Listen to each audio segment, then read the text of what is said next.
Right. So I'll just, I'll meet with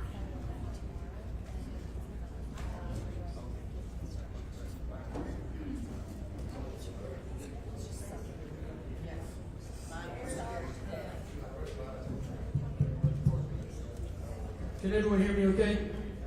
Everybody in the back, we good? Good, okay, thank you. I think we have a few folks signing in, so we'll just give it a couple more minutes and then we'll get started. So just bear with us another couple minutes. Thanks.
I think we've got everybody checked in for now, so we'll go ahead and get started.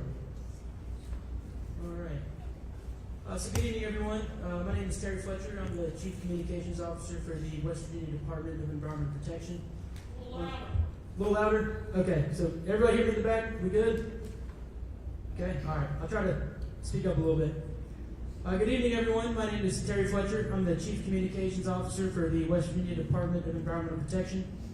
I want to welcome everyone to the DEP's public meeting for Clean Seas West Virginia Inc.'s draft air quality permit for its proposed Bell facility, permit number R13-3728. With me tonight is staff from the DEP's Division of Air Quality, including Director Laura Crowder, New Source Review Permitting Program Manager Joe Kessler, Permit Engineer Ed Andrews, and Air Quality Information Manager Nicole Ernest. We also have our Compliance and Enforcement Director, James Robertson. Also in attendance is Environmental Advocate Dennis Stonemeyer and our Public Information Specialist, Carrie Jones. The purpose of this public meeting is to provide information, answer questions, and primarily give you the opportunity to share your comments or information about the draft air permit with the Division of Air Quality. Please note that a decision will not be made this evening. All comments submitted prior to the close of the comment period, including those provided this evening, will be reviewed and considered by staff before the agency makes its final determination. The comment period is scheduled to end at 5 o'clock on July 27th, 2026. Written comments can be submitted to Permit Engineer Ed Andrews by email or U.S. mail using the contact information on the screen. There we go. To ensure that we have an accurate record of everyone attending this evening, we've asked that you sign in at the front desk. If you haven't done that, please do so before you leave. Again, to ensure we have an accurate record and also so that you receive the agency's final determination once that's been made. So our agenda this evening is going to be broken up into 3 parts. First, Joe Kessler and Ed Andrews will go over a brief presentation, and that's going to cover the permitting process, what authorities the DEP does and doesn't have as it relates to this permit, and then some specifics about the actual permit. After the presentation, we're going to go through some questions and answers that have been submitted, or some questions that have been submitted. When you signed in, we asked that you take a note card and a pen, and if you have a question, we'd like for you to write that down for us.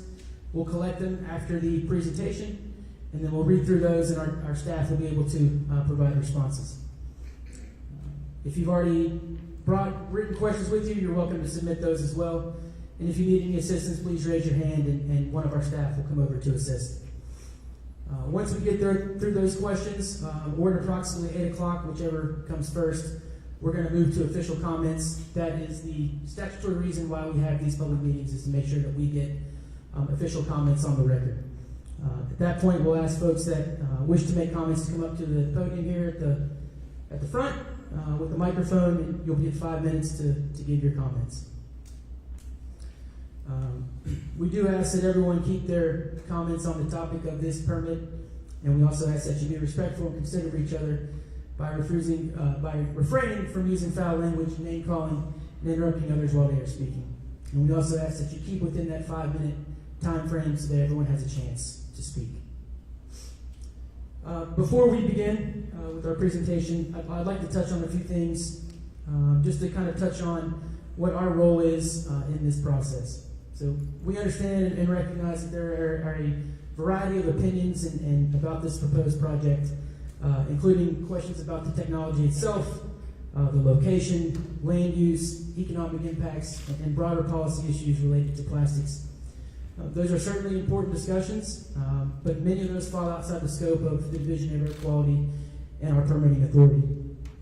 Under state and federal law, the Division of Air Quality is required to evaluate permit applications and determine whether a proposed project complies with the environmental laws and regulations that apply to it.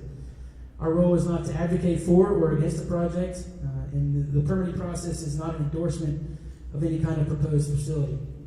Our responsibility is to conduct a technical and regulatory review, develop permit conditions where appropriate, and then determine whether that application meets those legal requirements.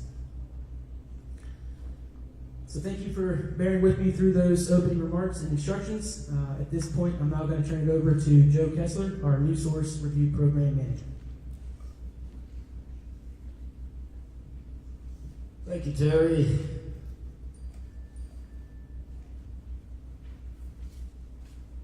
All right, let's go over a quick overview of how the rest of the presentation is going to go. So, as Terry mentioned, my name is Joe Kessler, and I am the NSR Program Manager for the state of West Virginia. And what that means is, for new sources, for new construction, for modifications at existing sources, all those permit applications have to come through my shop.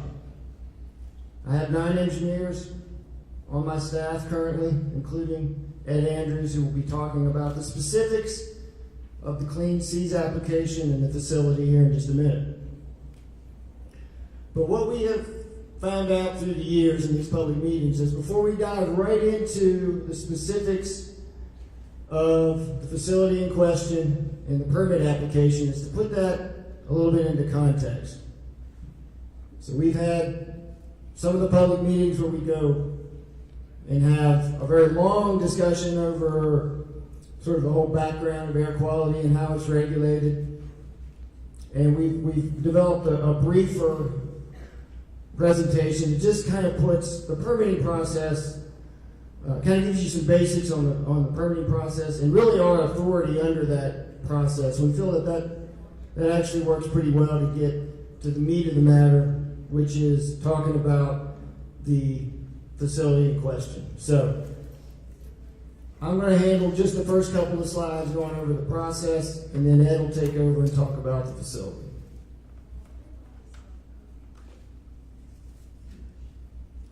So I just want to go through the basic permitting process, just to give you a better idea of how administratively this works. So a company will first come in and give us a permit application, and that starts a 30-day clock that we have to get back to them with any additional information we need to do a complete review of that application. Oftentimes, almost all the time, we don't have enough information right at first, so there's a lot of back and forth with the company to get the information that we need before we can deem that application complete and start a real detailed technical review. When they submit that application, they have to put an ad in the paper notifying the public that they've submitted that application. I think some of you saw that. I think it was, when was that? Last year, even in 2025. August of 2025, they placed that ad in the paper. That started that process and notified the public. And although it says it started a 30-day public comment period, and that's what it's called, really, that's just a notification, a public notice that something has been submitted. And of course, we'll take comments from that point on, but until we complete our technical review and we go to public notice with a preliminary determination, we really don't have a lot of response to the comments we get because we're still actively reviewing at that point. We haven't created a draft permit or an evaluation or a fact sheet. But that lets everybody know an application came in. That happened in this case. That started a long process with us and the company to get all the information we needed to do a complete and thorough review of that application. We did eventually deem it complete. That starts our statutory timelines that tell us how long we have until we have to make a final decision.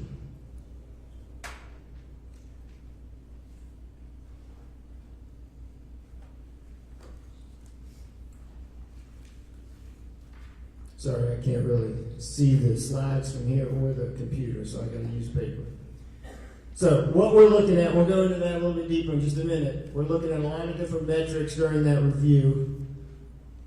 But when we get to the conclusion, or we've come to a conclusion that the proposed facility meets all applicable air quality rules, and there are a bunch of them, state, federal, and we're convinced that it meets these rules and that we have enough information to make a preliminary determination to issue that permit, we go to public notice. And that's what happened a few weeks ago. And when we make that determination, we also make available our draft permit and our fact sheet that explains the rationale we have for making that determination. And I know a lot of you have seen those documents, and that lays out all the arguments that we have, all the review, all the discussion of the facility to provide the basis of why we feel we can move forward at that point. It also, at that time, starts the formal 30-day public comment period. And that's when we can get comments and respond to those relevant air quality comments, because at this point we have reviewed. So we have the basis for responding to comments. We have a draft permit which to show the public. So here is how we're going to enforce these rules and regulations. As part of that process, we understood that there was going to be significant public interest, so we went right ahead and scheduled this public meeting. And so that's how we ended up here this evening. Now, at the conclusion of that public comment period, then we take all the comments, we review them, we create a response to them. We only respond to relevant comments. So if we're getting comments on water issues or anything outside the scope of our authority, basically that is our response. We don't have the authority to look at that particular issue. So we're in that process right now. We're gathering comments. We've got some written comments already. We'll get oral comments this evening, and then we'll have, I think, another 2 weeks before the comment period ends to take additional comments.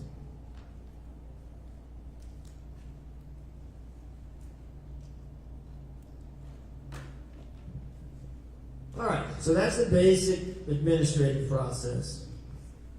Now, let's talk about what the process is designed to do and what it's designed not to do. So first of all, what does the minor source air permitting process do? Well, very importantly, and one of the main reviews we do is to look at all the potential applicable rules and regulations and review compliance with those. So there's a lot of potential rules, and they're discussed in the regulatory applicability section of the evaluation. So that's very important and one of the key parts of that process. We also want to review and verify the potential emissions of the facility. So we review the calculations. We make sure they're reasonable and correct. And often there's a lot of back and forth on those issues as well. And then we've got to take all of that information and put it in a permit to enforce those emissions, enforce those rules in a permit that's usable, workable, and practically enforceable.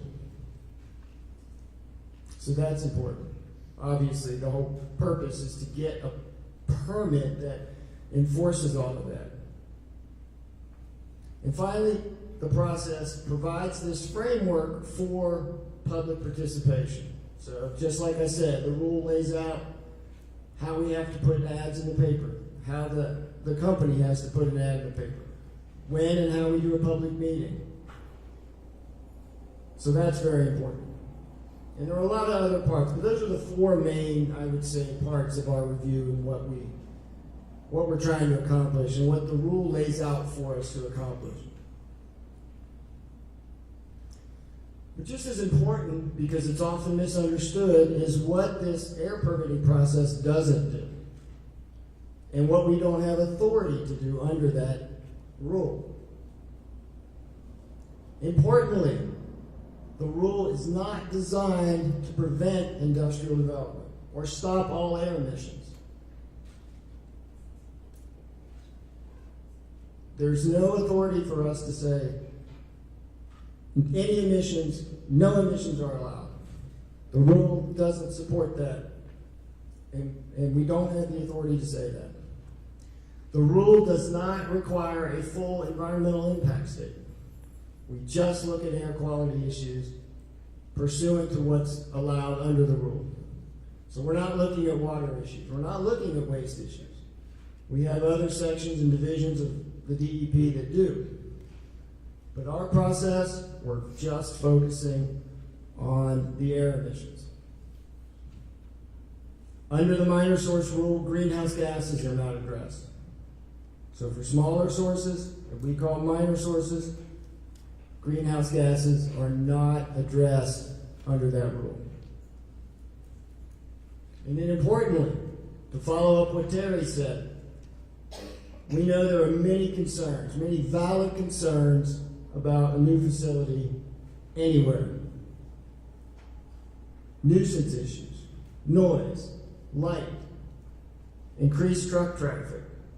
What's it going to do to my property value? Is this a zoning issue? The national discussion on plastics. Are they good or bad? What do we do about plastics? The economics. Is it viable? Is it not? Any other non-air quality concern that we agree definitely is valid, but we don't have the authority to review that or even really provide meaningful discussion on those issues within the context of this permitting process.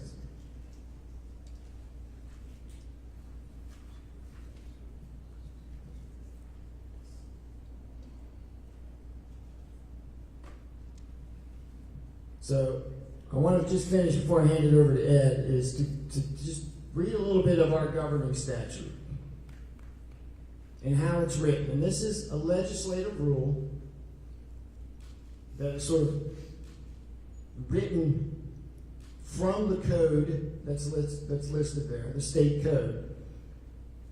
That's sort of where it gets its authority to write this rule from the code. And the first sentence is just the way it's written is important. The secretary, in this case, or division director, shall issue such permit unless he or she determines that the proposed construction, I'm not going to read it all the way through, will hit one of those metrics that would allow for denial of that permit. So it's always interesting to read how it's written. Shall issue unless we hit one of those. And then the very last sentence. The secretary shall give priority to the issuance of such permit so as to avoid undue delay and hardship. So the rule is clear. We have to have a well-defined violation of one of those metrics in the definition there, or in that governing statute, to deny a permit. So it's just important to point that out, that our authority is very circumscribed to look at air quality issues, and if a facility meets all the rules and regulations and has a well-functioning permit that enforces those, we go forward with that preliminary determination to issue the permit. So that's going to be the end of my few slides. I'm going to hand it over now to Ed Andrews, who was the reviewing engineer on the permit application, and he'll walk you through the more specifics of the proposed facility.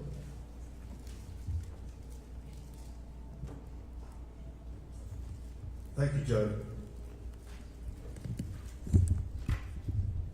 Getting right into it, Clean Seas proposed essentially a plastic pyrolysis plant to essentially take plastic feedstock, process it into a syngas. We commonly refer it in the application or in the permit and evaluation as process-derived syngas. That syngas is the particles are separated once it's generated out in a scrubber system, and then they'll run through 3 heat exchangers to cool it down. Each of the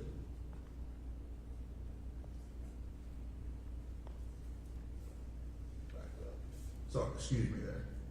So the 2 trains, we refer to them as S1, S2.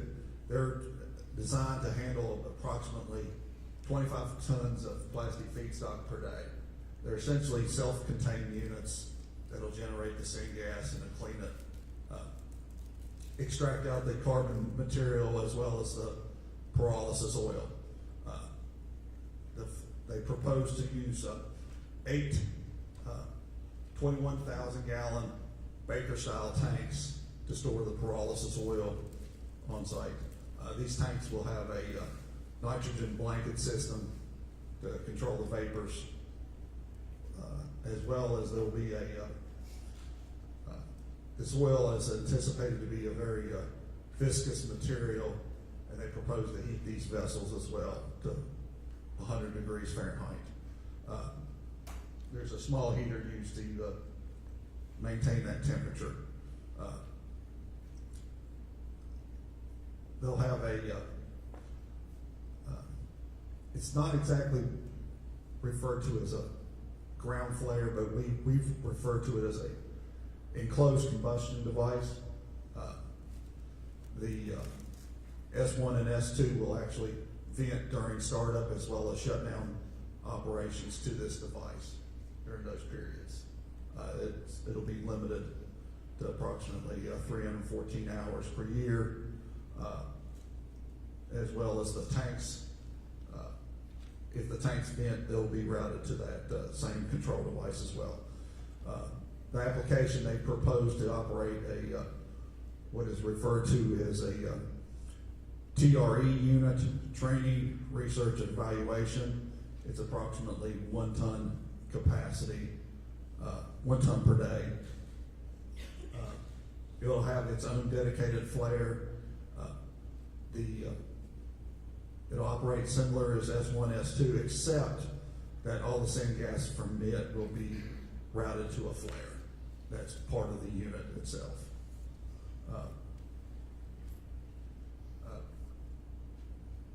They'll also have a little emergency generator, approximately 228 horsepower for emergency power, and they'll have a dedicated tanker truck loadout.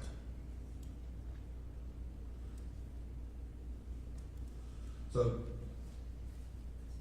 ultimately, I want to stress, this is not a solid waste incinerator. To ensure safe compliance operation, the draft permit restricts what materials are going to be processed here. Okay, the feedstock will consist of at least 85% polyethylene and or polypropylene plastics. And before it arrives to the facility, the material must be sorted, cleaned, washed, and sized, and be free of free-floating liquids. Essentially, EPA came out and said if you meet this pre-processing, it's no longer can be considered solid waste. But that's not the only hurdle. So these operators of these pre-processing facilities are going to have to provide a certificate of analysis with the material as it arrives, and the material will have to arrive in sealed containers. And then on top of it, we're limiting the amount of material they can store on site to approximately 4,500 tons at any given time.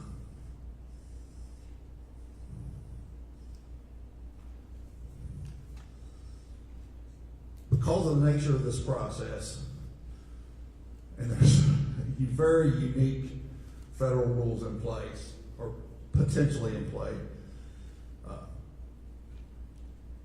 we're going to regulate the 2 main trains, S1, S2, as chemical manufacturing units. And the key is they're going to have to take in this feedstock that meets the specifications outlined in the permit, process it in a manner that creates a pyrolysis oil that's marketable, and a syngas that the applicant has claimed is nearly the same criteria as natural gas. Okay? Now, where it gets a little complicated is the smaller unit, the TRE, we're technically regulating it as an incinerator because they have no intention of using the oil as, it's not going to be marketed as a viable oil, and second, the gas as generated is going to be incinerated. So that fundamentally, that's the way we look at it, is it's a true incinerator. Now, under the federal rule, There is an exemption if they use it for chemical and physical analysis purposes, analyzing what's coming off. And they're granted that they can make, as long as they meet that criteria, that's it's exempt from the federal rule. Now, should they deviate, that's not what the permit allows.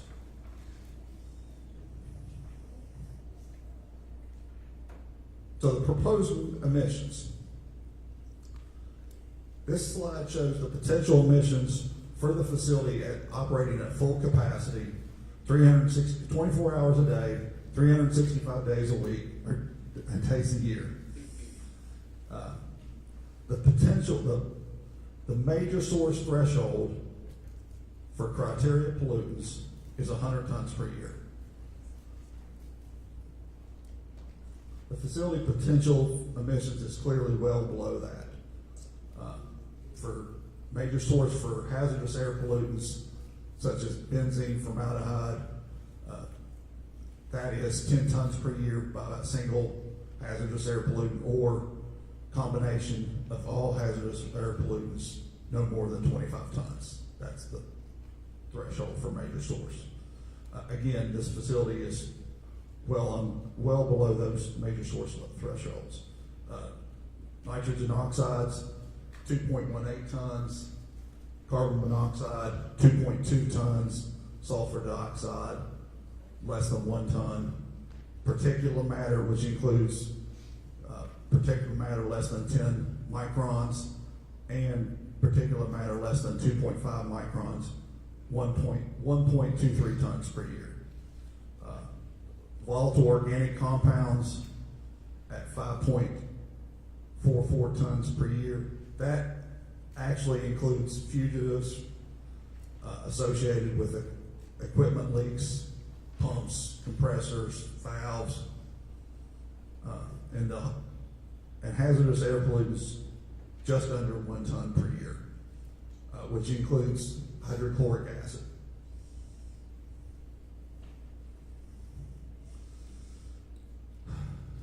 To guarantee the facility stays within the emission limits, the draft permit establishes a rigid 24/7 monitoring framework. First, there's a continuous process tracking. The facility must monitor the reactor reactor temperature and pressures and ensure that the units are operating in a nearly oxygen-free atmosphere, less than 2% oxygen. Second, and this is for S1 and S2, they'll have to operate a continuous process gas monitoring system to determine the heat content, as well as the total sulfur and total chlorine or hydrochloric acid in the gas. The storage vessels, they'll be monitored as well, monitoring the pressure of the nitrogen blanket system and the temperature in the vessels themselves. Because the emissions are based on 100 degrees, maintaining the tanks at 100 degrees. If they fall below, that's fine. Over 100, there's potential for increase.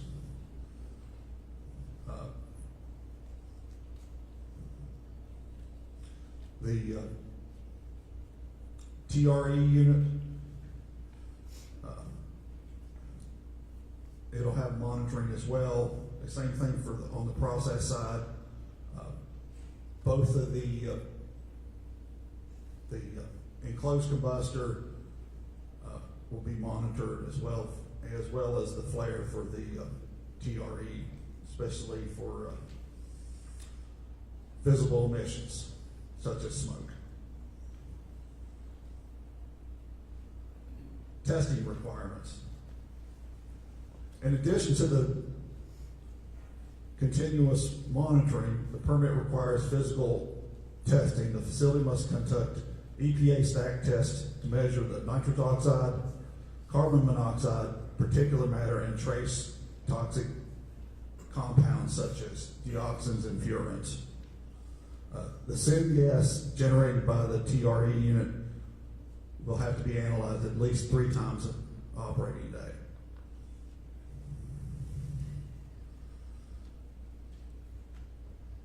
The pyrolysis oil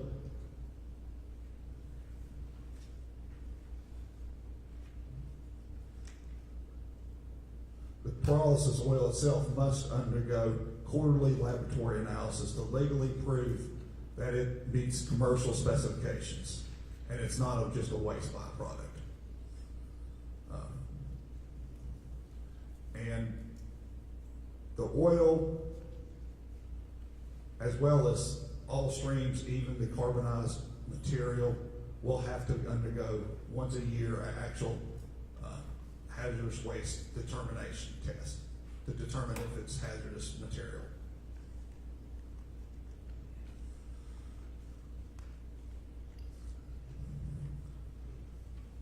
In summary, the Division of Air Quality finds the draft permit restricts the facility operating well below the major source thresholds to keep it legally classified as a minor source of air pollution.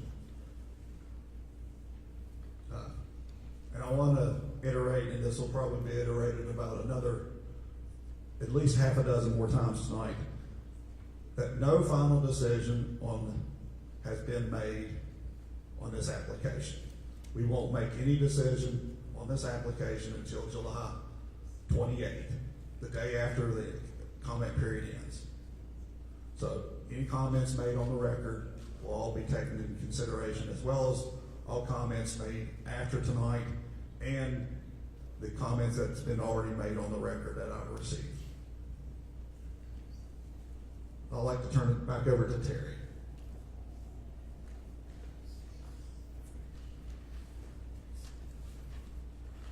Thanks, Ed and Joe. Carrie, Dennis, if you have cards that you've written questions on, we ask that you pass those to the person on the middle of your aisle, and we'll walk by and collect those questions if you have any. I think we have a few already up here that we'll be able to walk through, and I'll read them out, and our staff will provide some responses.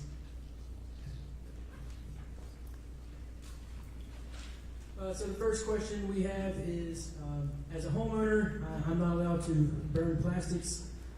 There is a danger to these airborne particles. Why should I be okay with continuous plastics burning in my neighborhood?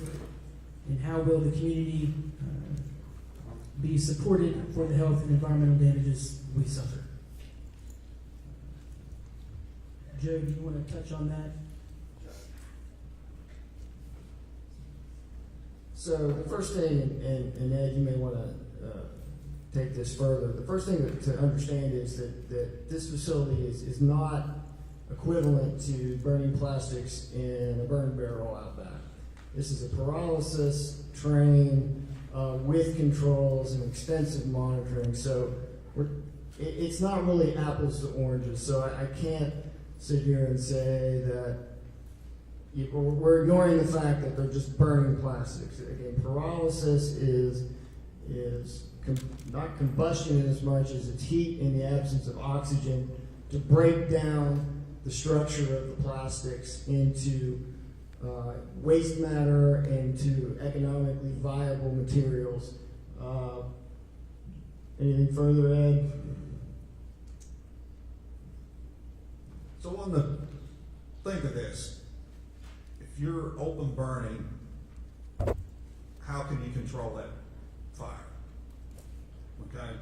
You have no control. Once you've lit that open, I don't care if it's vegetation, trash, it's out of control.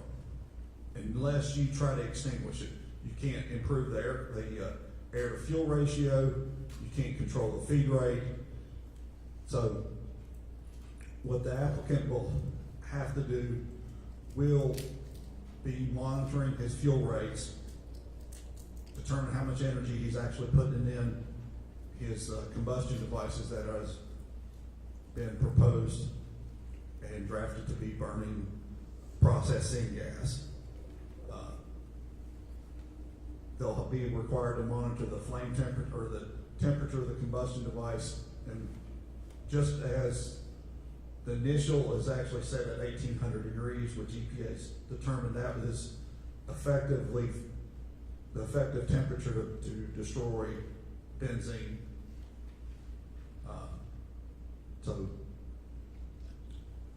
And key thing to think about is if you're burning your household garbage, we refer to as solid waste, they would be subject, if they were truly burning solid waste at this facility, they would be subject to one of the 3 solid waste rules, which is very burdensome.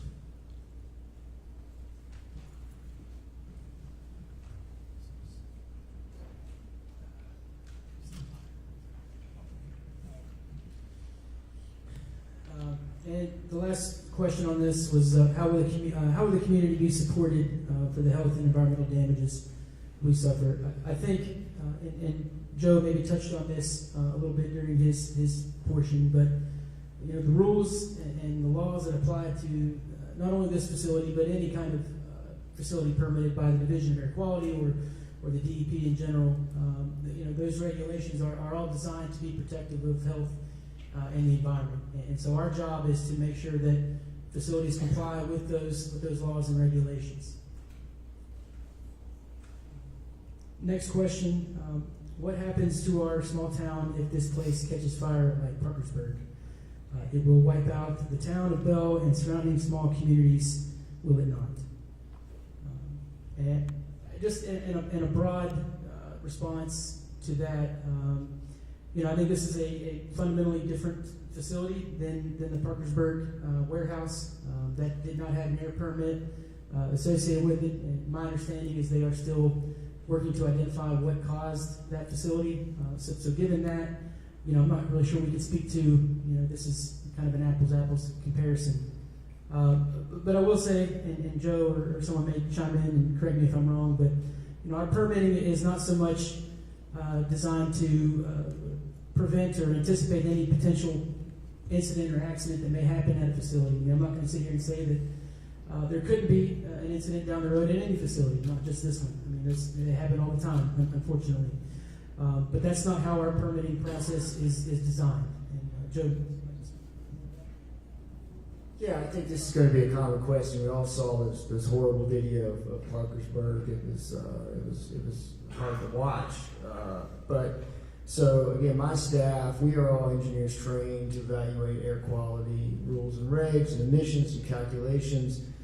We don't have the authority in that big long list, and I hate to have to go through that and say all the things that we don't have authority to regulate and review, but it's very important because these tend to be community meetings where all the issues come out, and it's tough. It's tough on us because we have to keep saying, we're just air quality, But in fact, that is the case. We're not trained to evaluate potential safety issues. We've had many of these meetings where people bring up potential explosions and fires and all sorts of things that are not directly related to air quality, or we have the authority to review under the rules. So as an engineer, I don't have an air quality engineer, I don't have the skills of a fire marshal to tell a company they have to keep so much of a combustible material here and there and a barrier and fire breaks. We don't have that. That's not, that doesn't fall under our authority or purview. So that's going to probably come up a bunch. Again, the same, I get the concern. It's very valid and it's very scary. I think we could say that this, just my opinion on this, the scale involved, having seen the videos, we're not talking anything like that scale of that gigantic warehouse in Parkersburg. So, other questions that come up, that would be my answer for the same, those questions about Parkersburg. All right, thank you. Next set of questions. This business started the process in 2023. Did DEP or any others, including Delegate Larry Rowe, pair up for town halls then? What is the process when any businesses are working to start up that have had to receive air permits regarding notifying the public? And so we'll touch on those two first and read off the second two, but I think Joe kind of touched on this a little bit. There's a public notification process when an application is submitted. Yeah, let me go into that a little bit further. So, under that rule that we talked about earlier, our minor source air permitting rule, there's a lot that is laid out that a company can do before submitting a permit application. That they're perfectly legal to do, and any notification about their startup, we can't compel them to notify or engage with the community until they submit that permit application. Now, if they do anything beyond what is allowed prior to getting that permit or getting this permit, we can go out and enforce that and make them stop doing that. But what they've done here was determined to be within the rule, and they actually got a determination that the small little training unit that they started was allowed under a different rule that allows just that operation of small training units or processes without getting a permit. So they used that rule, and we gave them a determination that as long as they operated within that rule, they could run that little training, and I believe it's less than a ton a day in that unit. And I'm not sure, did they operate that? Well, we don't think they even operated that at all. But so having a building there, putting up a sign, seeing activity, none of that is outside the scope of that permitting rule. Actually operating would be, actually constructing the emission units themselves would be beyond what they are allowed to do before they get a permit.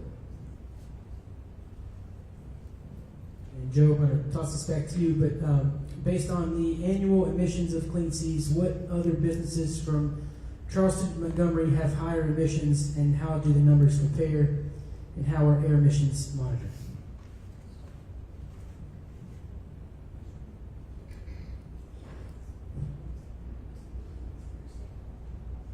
Okay. We can start with the actual potential to emit of this facility. So the highest emitting pollutant of this proposed facility, as enforced in the draft permit, with all the controls, with all the operational restrictions, is less than 6 tons a year. It's like 5.5 tons a year, which isn't even enough to define the source as a stationary source of air pollution in the state of West Virginia. Now, they had to get a permit because of other reasons. Their uncontrolled emissions, if they didn't have the controls on it, if they didn't have the operational restrictions, would have exceeded the threshold. And they're subject to a variety of rules that would kick them into needing to get a permit. But all that being said, the actual emissions, as limited by the permit, are even below the thresholds that would require a permit just based on those emissions. So that's one thing to think of. Now the question was other facilities that emit more in eastern Kanawha County, basically. Well, DuPont, right? I would certainly think. Alchem, Alloy, the old Alchem plant, far exceeds both of those. I mean, orders of magnitude more. Beyond that, are there any other? I'm sure the coal piles over there at Quincy Docks. So we could sit here and speculate, but those are some that are far in excess.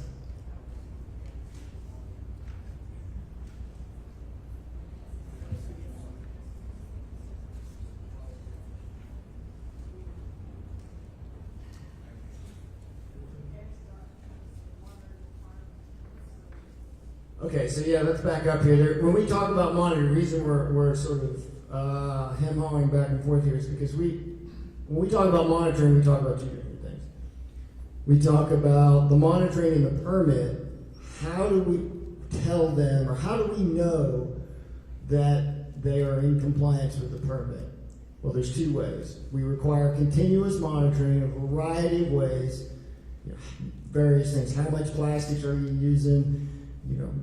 How much, what's the temperatures, pressures? They got to monitor all these parameters to show that the unit is operating correctly, which helps us know that the emissions are going to be the same. And there's testing requirements to make sure that the units are actually emitting less than or equal to what they said they would. Now, that's one monitoring. That's like the specific monitoring of the facility.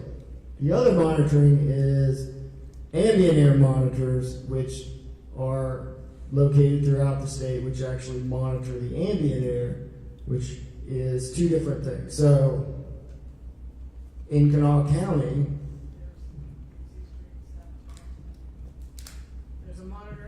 there are 14 different monitoring stations throughout the state. There's one on Dixie Street in Charleston. There's one in South Charleston. There's another one in Charleston. So most of them, all the monitors, I believe, in Kanawha County are they're not here, but they are placed in accordance with EPA requirements. So, and we put it out an annual network plan every year for comment.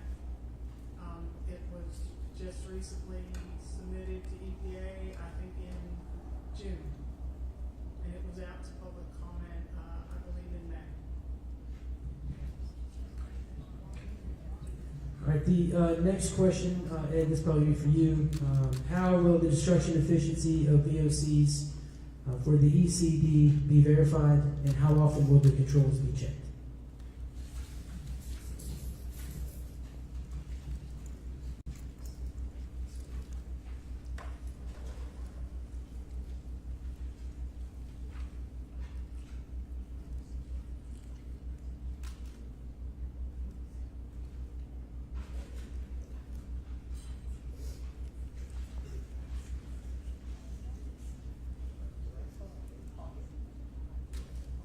With an enclosed combustion unit,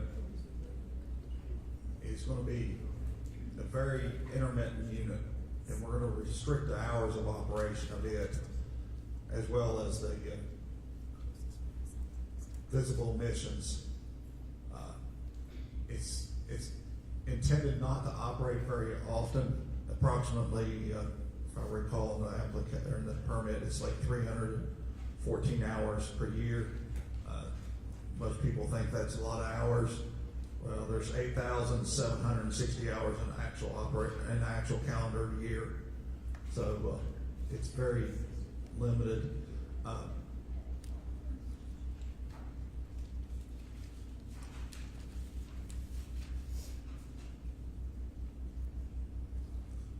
We're going to look at the combustion chamber, the header pressure that the effluent's going to the unit, as well as they have to keep track of any date and time, any other operation of the unit, essentially. Because it's a very limited operation, it's strictly meant for startup and shutdown operations. I believe that's approximately 2 hours, 2-hour event. There's limited, and typically the manufacturers warranties devices.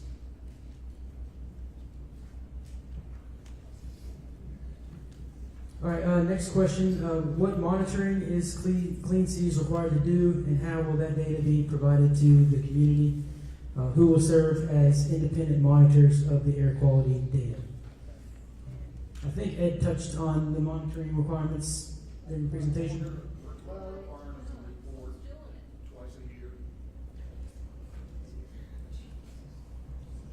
So essentially, we're requiring them to report exactly like our major source facilities. They'll reported these reports, and we will typically, all our records, including everything in the permit file, anything essentially with this facility or any other facility from, I think it's 2015, they're all electronic records. We upload them into, it's now referred to as AE or application extender. And the public is more than welcome to visit those records. Yeah, let me just expand a little bit on that, because I hear some grumbling when we say twice a year or when we talk about monitoring it. It's always a great discussion point, because what would be wonderful, right, is if we had a control room and we had real-time emissions 24 hours a day on each of those stacks, big number for the limit, what's the emissions, real-time, everything on the web, so that you could see it. You could log into cleanseas.com and you could see it. That would be wonderful. And we get that question a lot, and we would love to have that system for every facility in the state. Obviously, the resources take to do that would be in the billions of dollars. So the methods that are used are these records that they have to keep. They have to sign them. They're certified with the weight of criminal prosecution if they are forged or they're lied on. So our inspectors can have access to these records to make sure that they're in compliance with those permit requirements. And it's, that's the way that it's done everywhere. Again, would it be wonderful to have everything real time all the time? It would be, but that's just not practical. You did say they would monitor 3 times a day, though. That's the small unit, the 1 ton a day. They're gonna have to monitor the syngas they actually generate for heat content, chlorine and sulfur. The main 2 units. Can you use the microphone? Yeah. The main 2 units, they're gonna have to monitor their syngas continuously. The heat content, the sulfur, as well as the chlorine or hydrochloric acid. The small unit, the way it's presented, Clean Seas does not envision it being operated continuously. It's more or less gonna be very limited operation, but we can't put, they're too vague on what that is, but we can incorporate reasonable monitoring for that operation. So that's why 3 times a day was selected.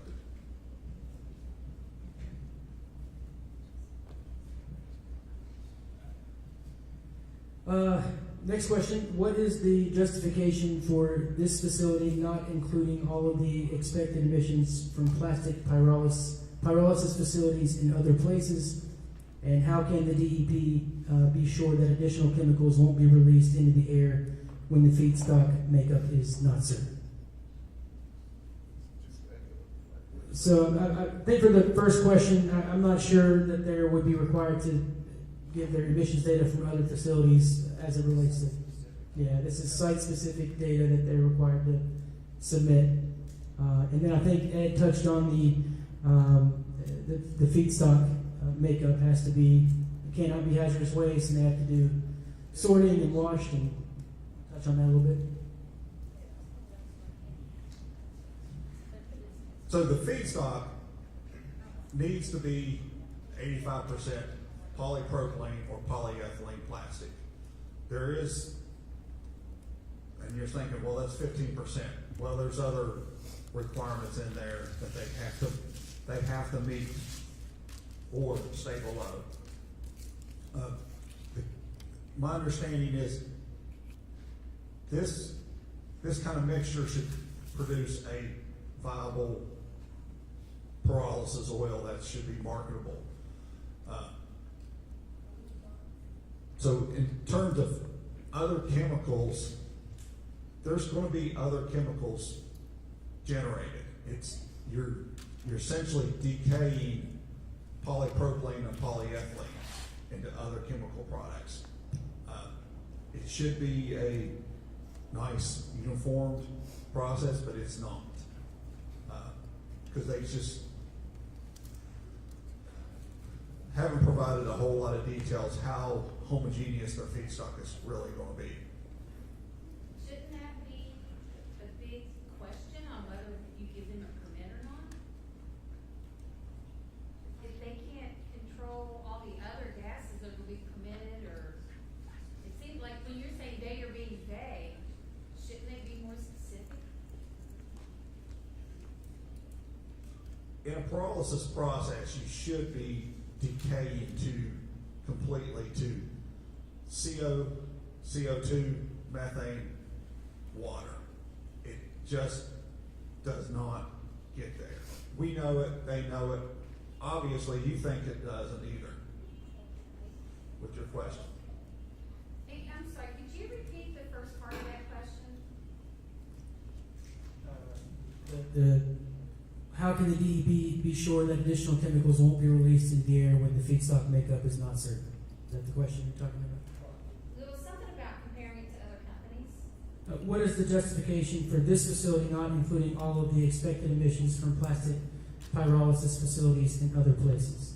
So our permits are issued and applied for on a site-specific basis. The company has no obligation to provide information on other facilities.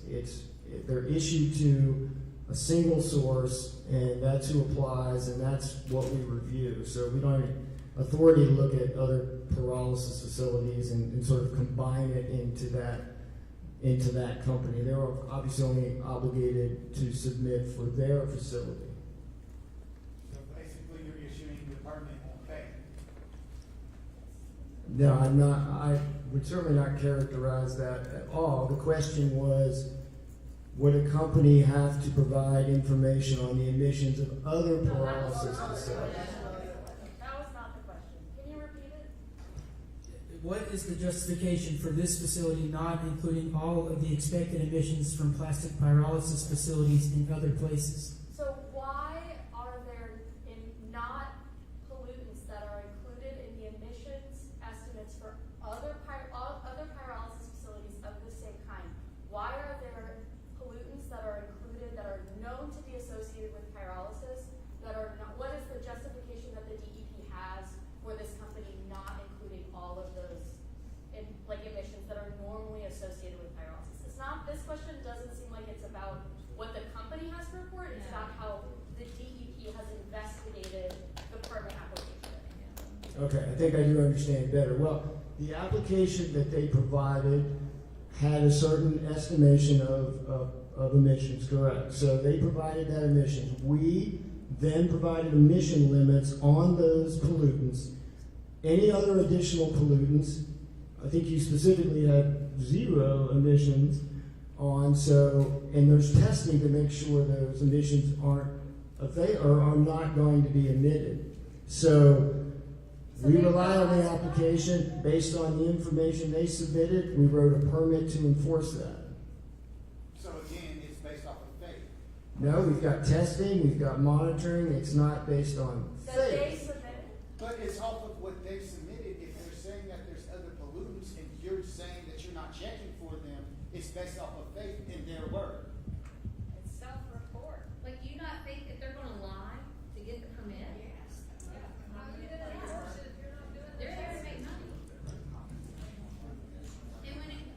And I'm sorry to interrupt, but whenever you all are talking about the monitoring, they're giving you the data, correct? They are maintaining that, yes, they are taking the data, they are certifying it, and we make it available to us, absolutely. So is there anybody going into the plant looking, and that's a big concern, or you, and I don't know about you all, but is anybody from the DEP going to be on site, how often, and what are they gonna be checking for? Because they're gonna lie. So, a couple of things. It will be inspected regularly. How regularly? We, as our enforcement group, we can go on site basically anytime we feel it's necessary. Okay, now there'll be regularly scheduled inspections. We'll have inspectors assigned to that facility, and based on any feedback from you guys or what we find or any data that we look at, we can inspect it more. Will there be unannounced inspections? Yes, our inspections are unannounced. We can go anytime, and we do often at lots of places, I assure you. We take complaints seriously. So if we hear from you, the public, we will investigate.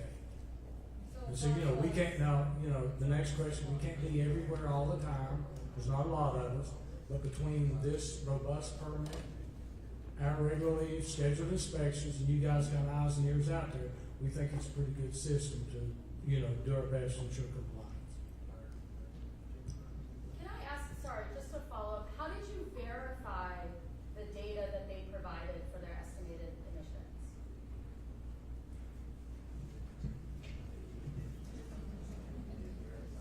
Because I know the facility, like. So, a lot of their emissions are based on a manufacturer's guarantee for NOx and CO. And then for a lot of the other pollutants, we're utilizing AP 42 emission factors based on their operation process data. But if they've never done it before, how can it can't be a manufacturer's guarantee if this has never been done before in America? So standard air permitting, the way we do it, not just for this facility. So let me correct you on that. This is actually going on all over this country. There's actually 2 units been operating for a considerable amount of time in Ohio. I think there's one in North Carolina that's been operated. There's one in Indiana. There was another proposed in Nevada. So they are coming up. They are, and typically we're looking at their same gas, and we're having to treat it as natural gas. That's what it's looking like. Massachusetts shut them down, they didn't allow them in there. So their air quality was apparently not up to standards for Massachusetts. Why is it for us? Well, because you gotta remember, we're Chemical Valley, we're secondary. Folks, we've got written questions here. We're going to try to get through those. Okay, if we get through them, we can take some additional questions. Okay, but I really want to stick to what folks have submitted right now, and then we'll move on. So, is it true that Clean Seas will be openly burning plastic, and all the smoke and soot and toxic gases and smell will be released into the atmosphere, like when our neighbors burn their trash? I think Joe's touched on that already, as far as the comparison to burning plastics.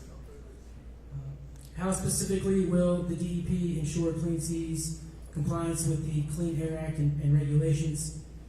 And how much polyester and or silicone will the DEP allow Clean Seas to have in their plastic waste they acquire to recycle? Polyester and silicone do not remelt and therefore not recyclable. So I think Joe kind of touched on that. The first question, as far as ensuring compliance with the clean air and regulations. I mean, that's all part of the permitting process and the back and forth that we have with facilities to get the correct information and all the technical information that we need for the review, and then we can take those and put all the requirements into an enforceable permit that gives us enforcement authority. As far as how much polyester and or silicone will the DEP allow Clean Seas to have in their plastic waste? Ed, do you have any?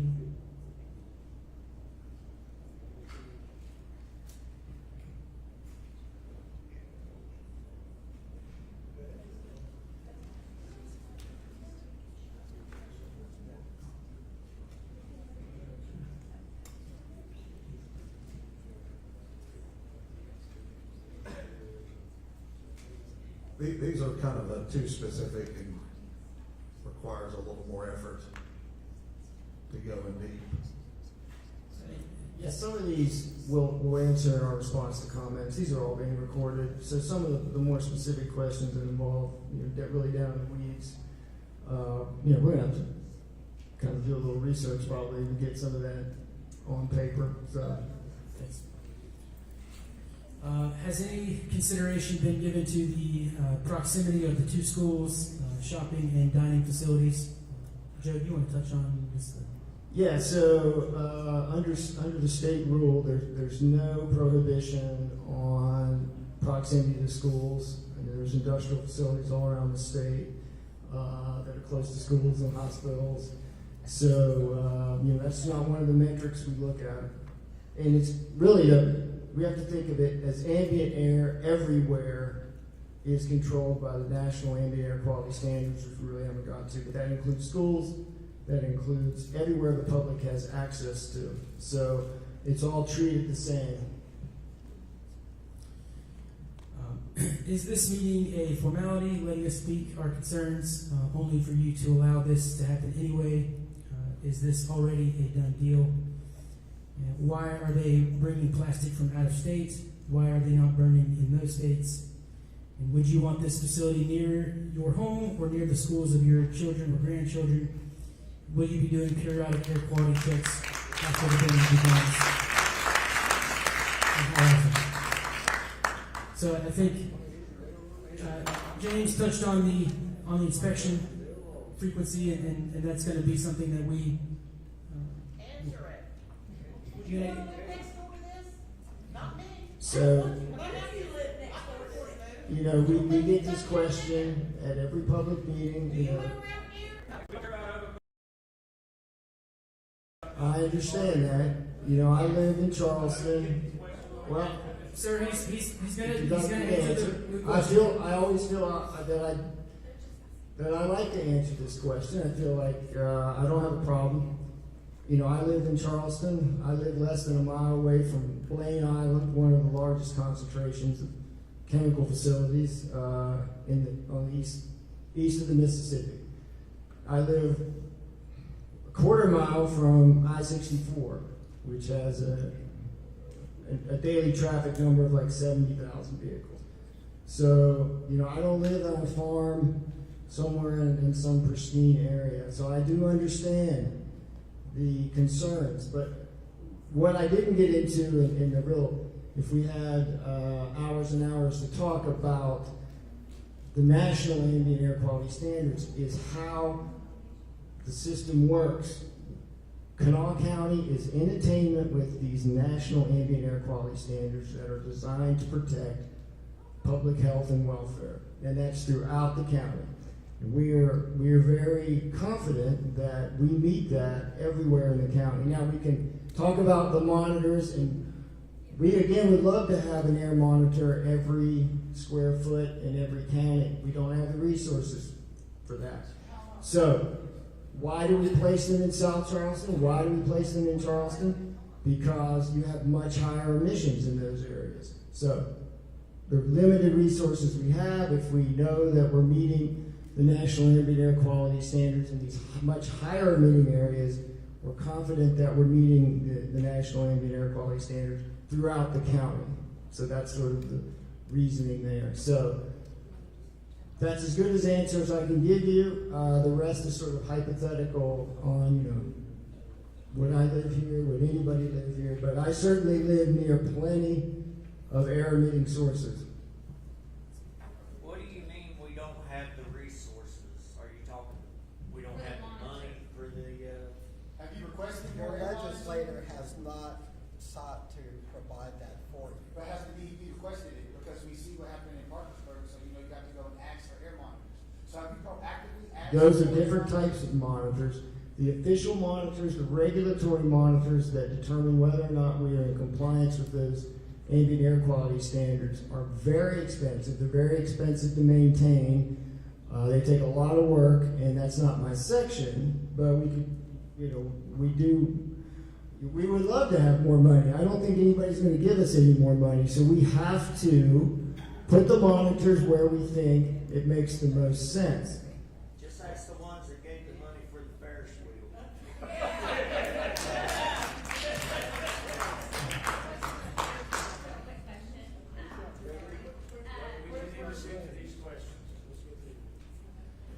Who does this monitoring and who tests all this criteria?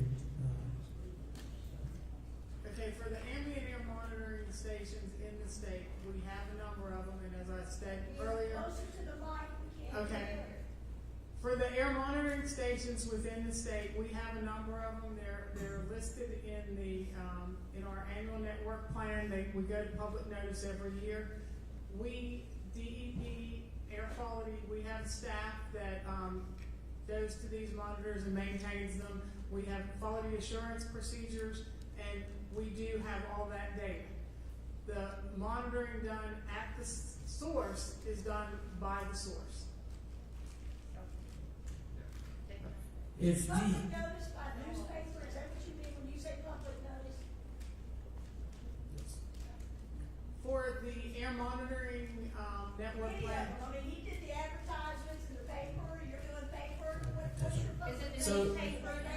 so the requirement under the rule, it has to be a newspaper legal ad. Now, we understand legal ads in newspapers aren't always the most effective way to reach people. So, Newspapers, period, aren't affected anymore. I'm a newspaper kid, I tell you. Sure. 1 in 10 people read a newspaper. I understand. So, in addition to those legal ads that we're required to place in newspapers, again, we have to do that. That's a rule. We put out we have an email list serve that you can anyone can sign up for, and those notices are placed on our website daily as they get put out. We put out, 5 to 10 a week at minimum. So those are all on our website. We've got an archive. You can go back and look at all of our notices. So we encourage folks to sign up. You can go right to our homepage, DEP at depwv.gov. You can sign up there to get notifications for whatever county you live in, or for all counties, or however you want to do it. I would suggest that all state agencies look at having a code change on that, because the papers are dying. Yes. Well, I know that's something that a lot of agencies have pushed, but again, that would have to be a change implemented by the legislature. Well, then you guys. Which requires you guys to make that notice. It seems like the take-home message is we, the people, need to become our own experts and monitor you guys so that you'll monitor those guys, and so maybe we'll all be protected as long as we, the people, keep up the heat on this situation and become our own experts. You guys have the job, our elected officials have the job of making sure that we have life, liberty, and the pursuit of happiness. We don't have that if our air quality is bad. If we wait till something bad happens and then say, well, you broke the rule, we're gonna slap your wrists. Yeah. We need more. Well, again, I'm sure Joe touched on this a little bit, but again, we have to go by what the rules and regulations say in state code and in federal regulations. And if you think those need to be more stringent, or you think there should be additional requirements, we would encourage you to reach out to your legislature in the legislature, and they'll be able to propose rule changes and things like that. That's not something that we can implement on our own. Just take it back to him, propose. So I'm going to continue with some of these questions, and then again we can circle back to folks that may have additional We questions. don't want it, just tell them not to set it up. If DEP allows Clean Seas to burn plastics with less restrictions, what message does this send to similar companies looking to do the same thing? Again, we have to go by the emission limits that are set forth in rules and federal regulations. So I'm not aware that we're allowing them we're not putting less restrictions on them versus any other kind of facility with a similar type. Why would Clean Seas import plastic waste from another state to burn here? I don't think there's any authority we can restrict where that waste comes from. So that's a business decision that Clean Seas would have to address. If Clean Seas builds their facility, how will you continue to monitor the pollutants emitted near public areas like schools and popular shopping areas? I mean, I think we've touched on the air monitoring and the testing and all that goes into it. Why would you loosen regulations for this particular company that has failed in other states and even internationally? Again, I'm not aware that there are any loosening of regulations as it relates to this project.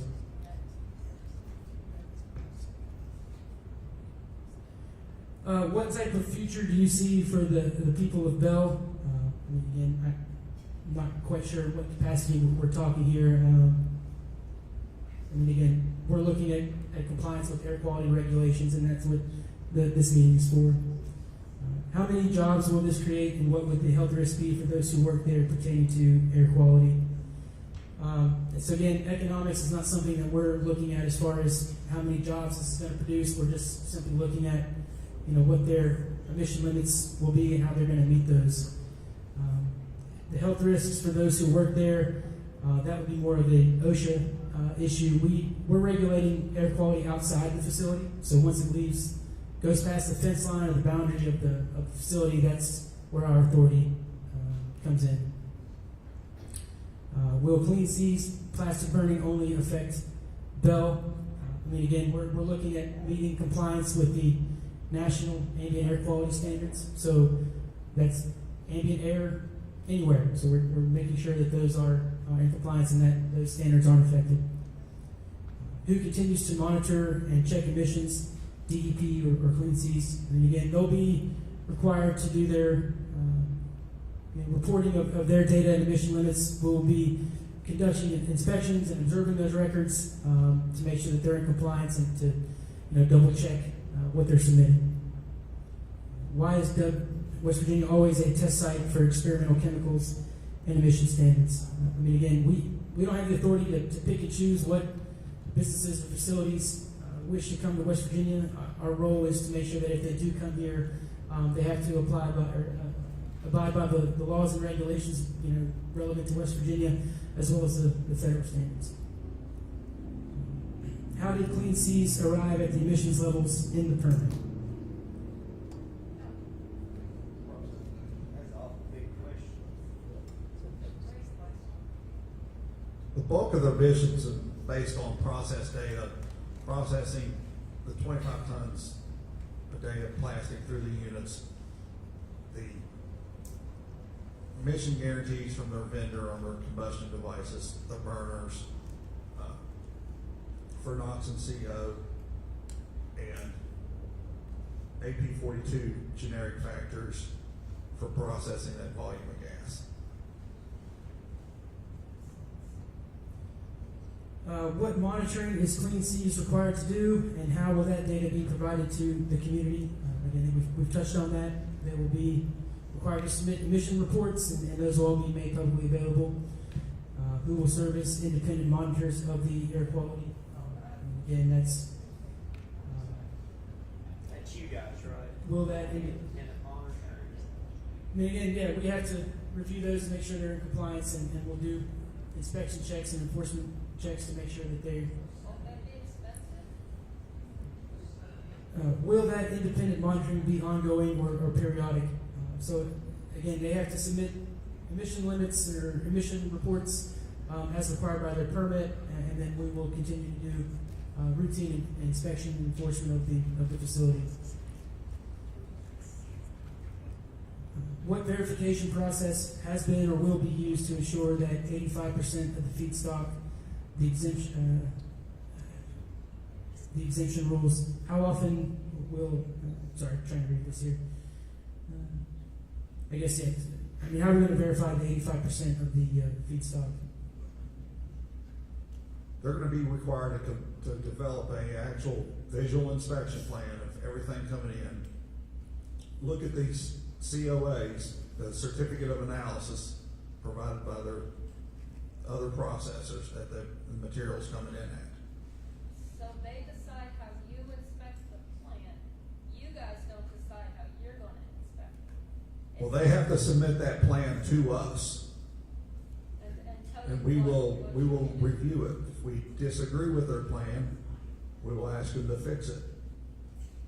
But they were required to develop and implement a plan to visually inspect the material as it comes in.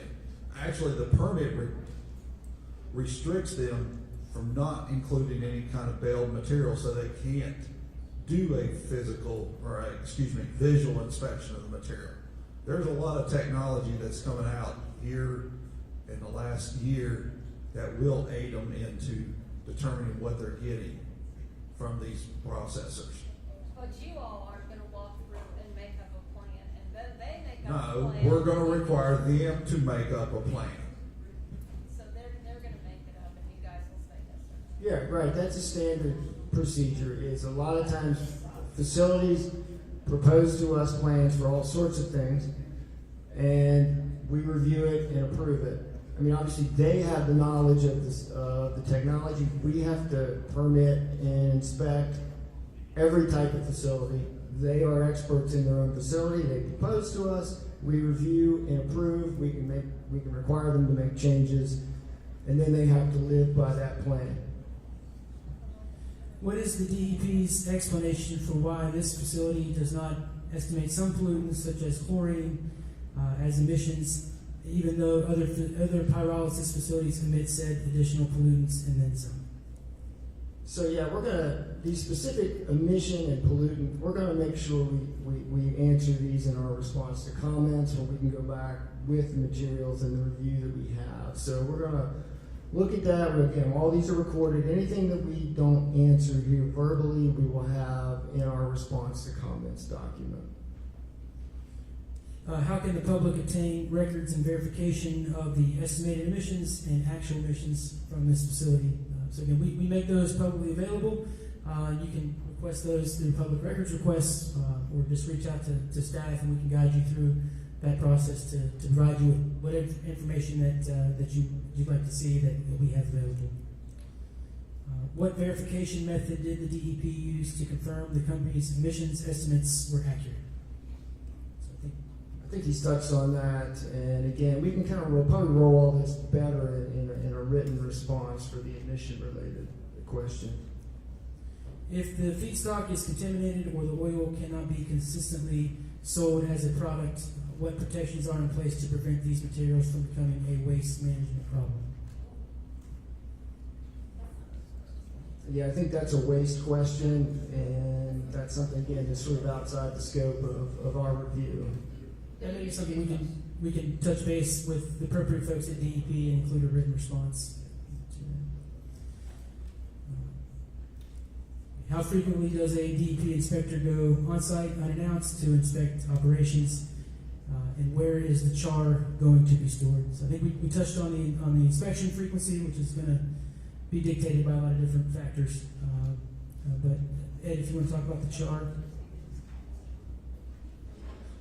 It's actually going to be carbon material, and it'll have a bin, a completely enclosed bin on site to store that material.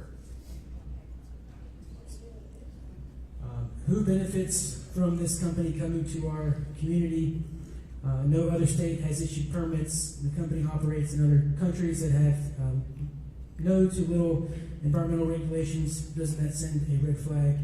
How did the company give DEP information, true and factual information, when they aren't operating in the USA? So, again, I understand those questions, but again, we have to make our decision, and we have to review these as they come in and they're submitted to us. I mean, we don't get to pick and choose who comes into West Virginia and who's allowed to do business. We don't have any authority to regulate that. We have to simply review the applications that are given to us. And as far as how did the company give DEP information, I presume just they went through the normal application process, and that's done usually through. Right, they submitted a permit application. So the information was presented. Some of you probably looked at that application. That was, and then additional information is often submitted after that upon request. And I know all that's in the electronic file. How can Clean Seas provide an accurate account of what the emissions will be when they don't have a facility operating in the U.S.? So I think we've kind of touched. Yeah, but I'll back up and talk a little bit about, because it's a common question, right? So when you have a pre-construction permitting program, you're writing a permit for a facility before it operates. And oftentimes we're dealing with emerging technologies, and it may be the first type of this facility. Not necessarily the case here, but it happens. So there is a large list of emission factors that you can use to try to determine emissions from a new facility based on what they're doing. The manufacturer's guarantees are very important to us, because that's information that comes right from the vendor, from the manufacturer. So that's important to us. We can build safety factors into these emissions to account for some variability or some unknowns. But the basic issue is, how do you permit something before it's built? Because you don't know, you can't test it yet. So you do the best you can, you use convention, you use reasonable methodologies that have worked in similar technologies, and then on the back end, you build a permit with robust testing, which this has. So when it is built, you verify that those emission assumptions were correct. You make the monitor. That's how the process works when you have a pre-construction permitting program. Who will monitor the emissions, and how can we verify the accuracies? I think we've touched on how those emission reports and everything are submitted and verified. Who will be checking for compliance and how often? I think we've touched on that. Do you rely on the company to do this, and do they report the results to you? I, for one, don't trust them to do so. Again, I think we've touched on that.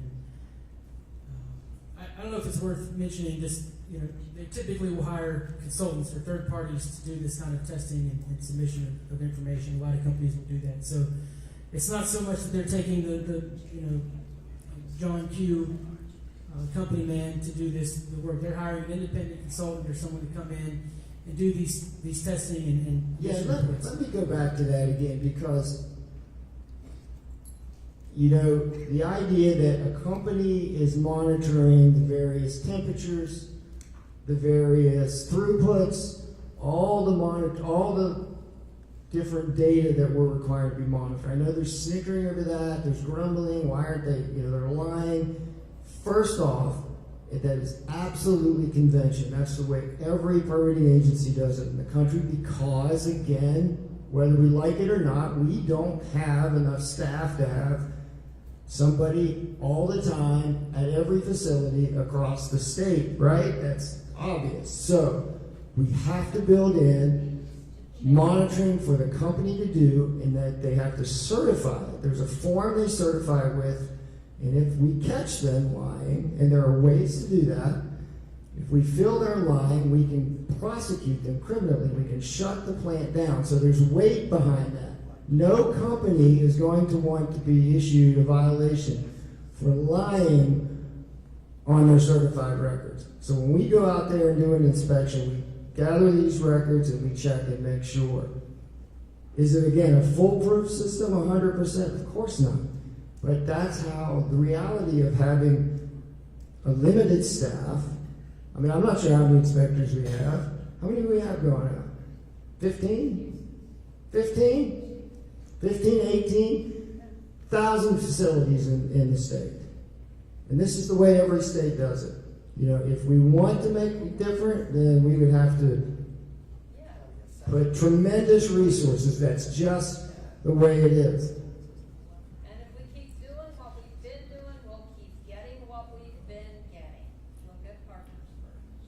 Okay, so let's talk about Parkersburg. There wasn't an air permit. That was a warehouse, right? So this is apples and oranges. We have to be on the same page that Parkersburg and this facility are two different facilities.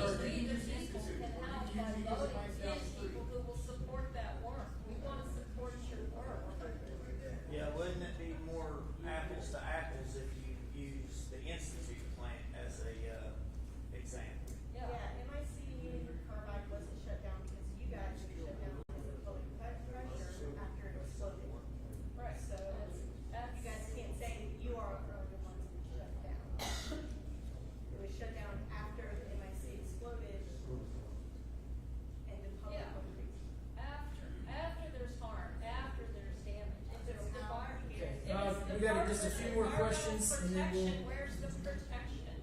So if and when the business shuts down, what remediation plans are required or in place by DEP to ensure the leftover building, grounds, waste, and any found air pollution effects are taken care of, and who will pay for that if they go bankrupt? So I do know that within DEP we do have an Office of Environmental Remediation, and they specialize in assisting with the remediation of former industrial sites. So that may be something that if something like this were to happen at this facility or any other facility, there is a program in place to help with those kinds of sites. And who will pay for that if they go bankrupt? Again, I'm not 100% on how the funding for that works or how that would be handled, but again, something we could look into and provide some information on. Is there no concerns with with that plant being so close to two schools? There's an elementary school within a half a mile. Sure. I think we crossing the riverside. I mean, again, yeah. I mean, we know that's a concern that folks have, and this is kind of the next question: is how will this business affect children's health, home values, support for fire and paramedics and police. So I think Joe kind of touched on this. I mean, there are standards in place that they have to abide by, and those are all designed to be protective of children and folks with sensitive, breathing problems and all those kinds of issues. So again, the whole framework is designed to be protective, regardless of where this facility is going in. And just going to touch on Joe's point earlier, we don't have any authority to say, okay, there's a school here, you can't build here, you can't operate here. We don't have any authority over zoning or location that they choose. We just have to make sure they're in compliance with the standards that are in place. So how will this impact tourism? The new trails cannot be good, right? And what makes this acceptable? I mean, again, important point. We understand that, but again, we're looking at this as solely from an air quality perspective and emission limits and standards and regulations that have to be met. So again, tourism is important. Obviously, we want more people to come to West Virginia. But that's not something that we can factor into the permitting process. How many other pyrolysis facilities are there around the United States operating now or in the past? I'm not sure that we have an accurate count off the top of our heads for something like this, but again, we're looking at this facility and how it complies with the applicable rules and regs. Are you going to accept public comment questions from the microphone here? No, we're going to let folks come up and say their piece, and we explain that at the beginning of the meeting. But shouldn't we be looking at other facilities around the country and seeing how they're complying with the law and seeing if they're breaking the law? That's the reason I wrote the question. Sure, and it's a good question. I mean, again, I think that's something we can look at as resources, but again, we have to evaluate the application that's in front of us, and it may be similar to other facilities, but it may be different in key ways, and so it's not always a direct comparison. So again, while those are other things that we can look at and evaluate, I mean, we really have to focus on the application submitted before us. Has the permitted levels of VOCs and emissions been added to the amount of already present air pollution, both allowed and legal, in the valley to see how much it will raise and add to the air pollution and carcinogens that are pre-existing? Will those additions tip the scale of air quality? Joe, you want to touch on that? Yeah, so when we review a minor source permit, we do not do multi-source modeling or any sort of multi-source analysis. So again, the VOC emissions here are relatively very, very small, so we wouldn't expect any impact from those emissions in an aggregate sense. But that multi-source review is not part of our minor source review process. We already have DuPont or whatever it is down here that has emissions and has leaks and has shelter in place. We don't need another place. We're sandwiched with two air pollutions. Right. We already have one. We We've can't- got ours. If we can't afford air monitors here, why put it There's plenty of there? places in West Virginia, it's like in the middle of nowhere. Yeah. Why do they want to put it right in the middle of our community? So the last question, if no decision has been made, why are they moving equipment in? And I think Joe touched on that a little bit, that there's no... Right. I mean, under that permitting rule, there's a list of things you can do prior to getting the permit. Bringing equipment on site, even emission units, you can bring it and set it somewhere, you just can't hook it up. So seeing equipment, seeing activity is not in violation of the permitting rule. So what is the law in Yeah, right, and that's a good point, Ed, just let me know, hey, all of that is at the risk and liability of the company by doing that if they're spending any money before they get the permit. So, but there is a very explicit list in the rule. We've got just a few minutes. We can take some additional questions, and then we'll move to official comments. All right. So, I believe our staff feels like we maybe take comments first, and then we can circle back after that for some questions if anyone has any. So we've got a list of folks that have signed up, and then we can take additional. Can we get the lights back on so we can read our notes?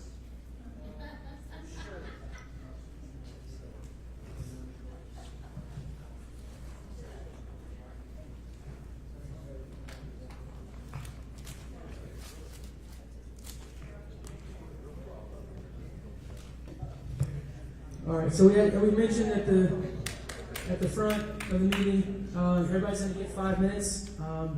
Really ask that you stay within those 5 minutes and make sure we have enough time for everyone to speak. I'm going to call the first person up, and then the batter on deck, so to speak, and just kind of that way that person can get prepared.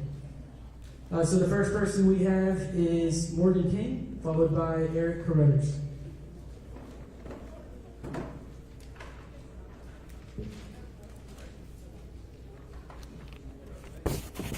Good evening. My name is Morgan King, and I'm the Climate and Energy Manager at West Virginia Citizen Action Group. I currently reside in Charleston and was born and raised in Kanawha County. My family is from Bell in the East Bank area, and several of my family members still live in this end of the county. West Virginia Citizen Action Group represents members across the state and have engaged with over 25,000 people just in Kanawha County alone through taking action on the issues that we work on. And since 1974, West Virginia Citizen Action and our members have worked to increase the voice of the average citizen in public affairs through research, education, lobbying, organizing, and coalition building. West Virginia Citizen Action has serious concerns about the economic and environmental viability of the Clean Seas plastic pyrolysis facility. The operation poses potential health risks to the people in the Upper Kanawha River Valley, especially for those most vulnerable, our students at local schools and community members who live nearby and visit the library, the clinic, and the shopping complex. Quincy, Bell, and the surrounding communities in the Upper Kanawha Valley are no strangers to industrial pollution. The Optima Bell explosion of 2020 that killed 2, injured 1, and forced everyone within a 2-mile radius to shelter in place quickly comes to mind. The Chemours facility in Bell leaked ammonia less than a year ago. In January of 2010, a plant worker at the Bell DuPont facility died a day after being exposed to a highly toxic gas on site. And these are just some of the releases and accidents we know about. With industrial operations all along the river, these disasters are all too familiar to local residents. Now, Clean Seas West Virginia wants to bring a new polluting industry to Quincy and the Upper Valley. Clean Seas in West Virginia intends to incinerate plastic waste. Congress created Section 129 of the Clean Air Act to protect people from the harmful toxic pollutants emitted from solid waste incineration. Clean Seas is asking DEP to exempt it from the regulations that apply to waste incinerators under Section 129 of the Clean Air Act. Clean Seas additionally asks the DEP to regulate it as a minor source of air pollution, without fully and adequately considering the potential emissions from the project. The application underestimates the facility's potential emissions, and until West Virginia Department of Environmental Protection considers the true potential emissions, it cannot determine that this facility should not be subject to the more protective and stringent major source emission standards. Citizen Action Group recommends that Clean Seas regulated under Section 129 of the Clean Air Act because it will be incinerating solid waste. Pyrolysis units are incinerators under the Clean Air Act, so the DEP must regulate it as such and apply those protective regulations in Section 129 to all 3 of the pyrolysis units and associated processes. West Virginia Citizen Action urges the DEP to deny the air construction permit for Clean Seas, and we will be submitting more thorough and technical comments in writing for the Division of Air Quality to review prior to the comment deadline. Thank you for your time.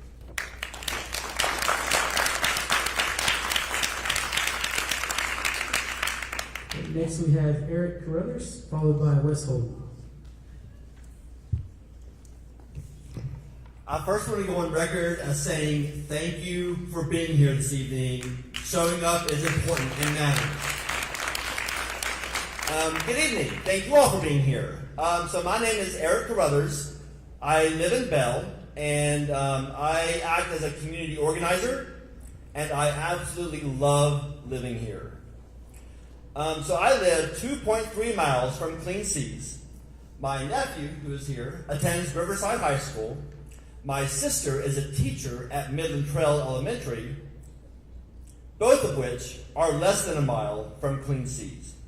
My parents happen to be right down the road living in DuPont City, which is 5.7 miles from Clean Seas.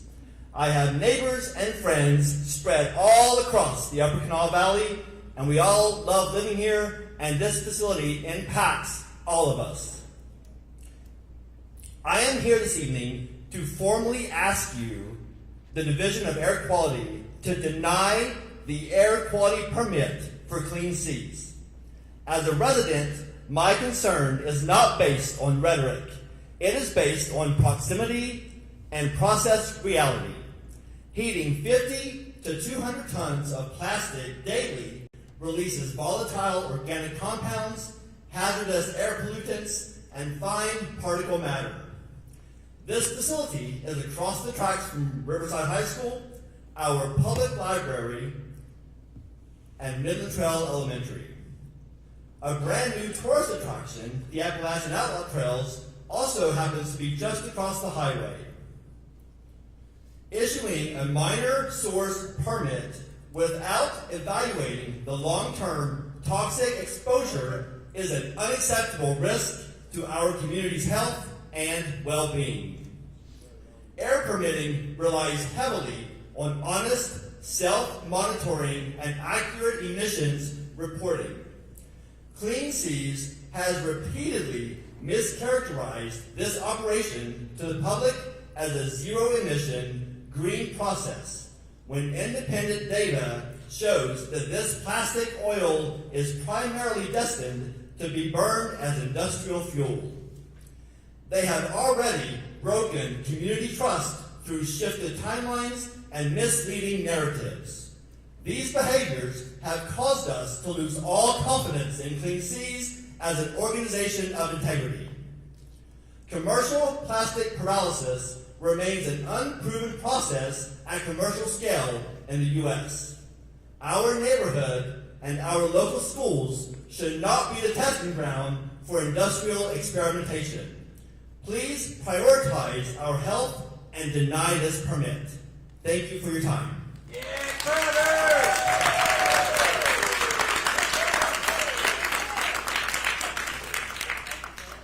Next, we have Wes Holden, followed by Bob Blue. Thank you very much for allowing me to speak this evening.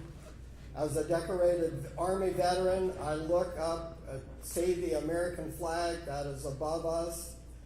I feel an obligation as a veteran, as a lifetime resident of West Virginia, to honor my country, to honor my state of West Virginia. And I'd like to read this brief statement. In honor of the 250th year of the signing of the Declaration of Independence, I would like to refer to the following clause in the Declaration of Independence, and I quote, that to secure these rights of government are instituted among men deriving their just powers from the consent of the governed, unquote. It is my understanding that when Clean Seas attempted to burn plastic in Templeton, Massachusetts, the residents up there said no way. My question to DEP is, if the residents of Bell, Quincy, and Marmet do not want Clean Seas to operate in their area, who will step up on behalf of the consent of the governed to deny their permit? And then, as a result of listening to what's going on, I'd personally like to make this statement. I am shocked that of all the air quality devices are only located in the Charleston area. DuPont Chemours has been in this area for 100 years. Aren't the citizens of eastern Kanawha County worthy enough to deserve an air quality monitoring device? Thank you.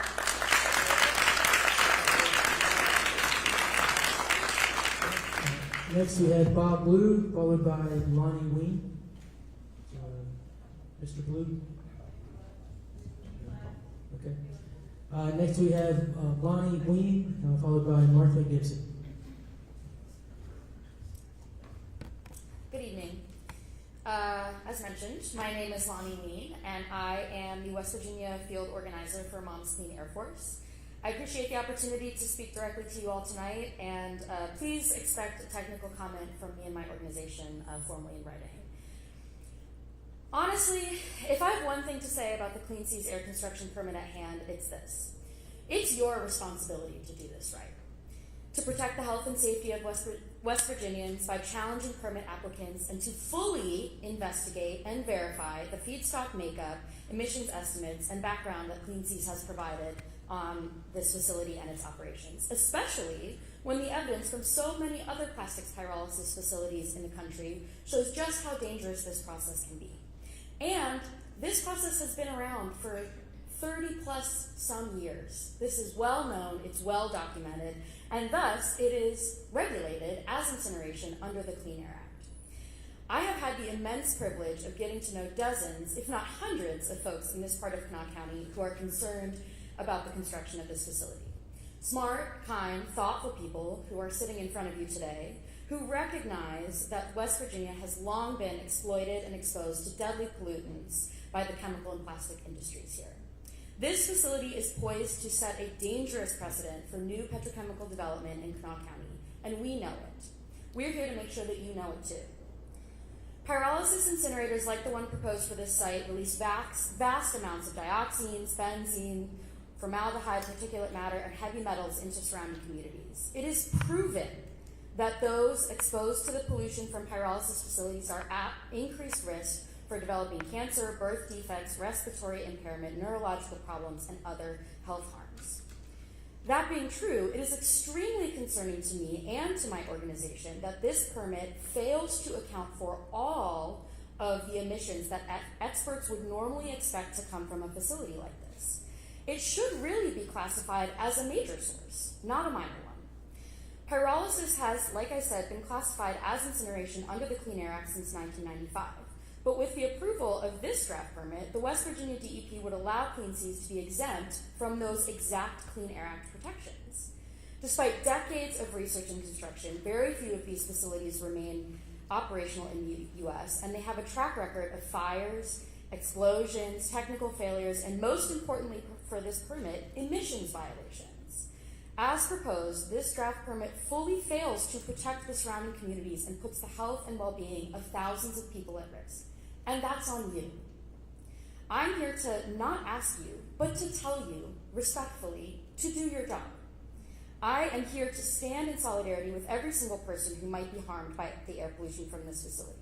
We know that you know the realities of the dangers and potential harms of pyrolysis. I hope you'll actually use that knowledge as you make a decision on this permit.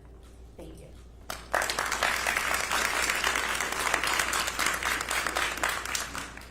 Next we have Martha Gibson, followed by James Tay.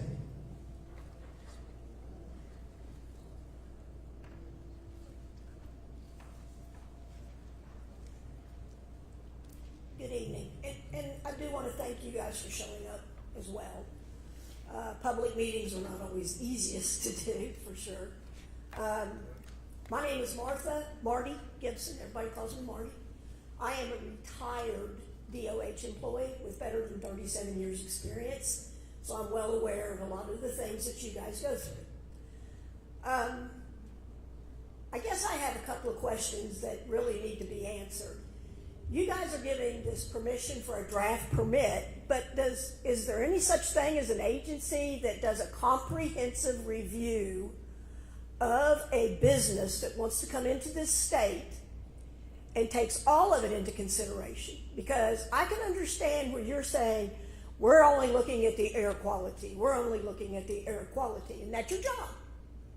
But it's somebody's job to determine whether this business is best for our state overall.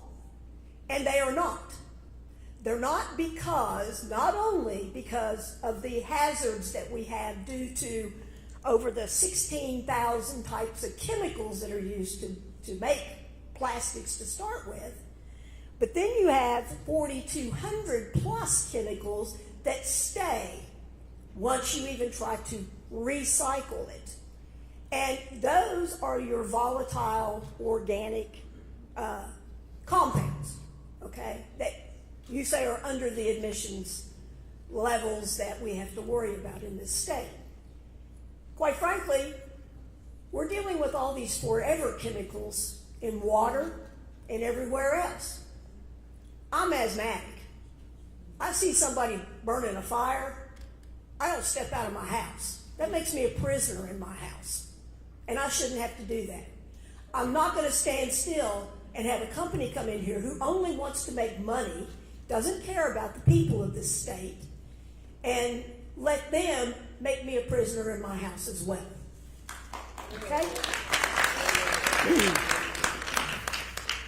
We are a fence line community of this proposed site.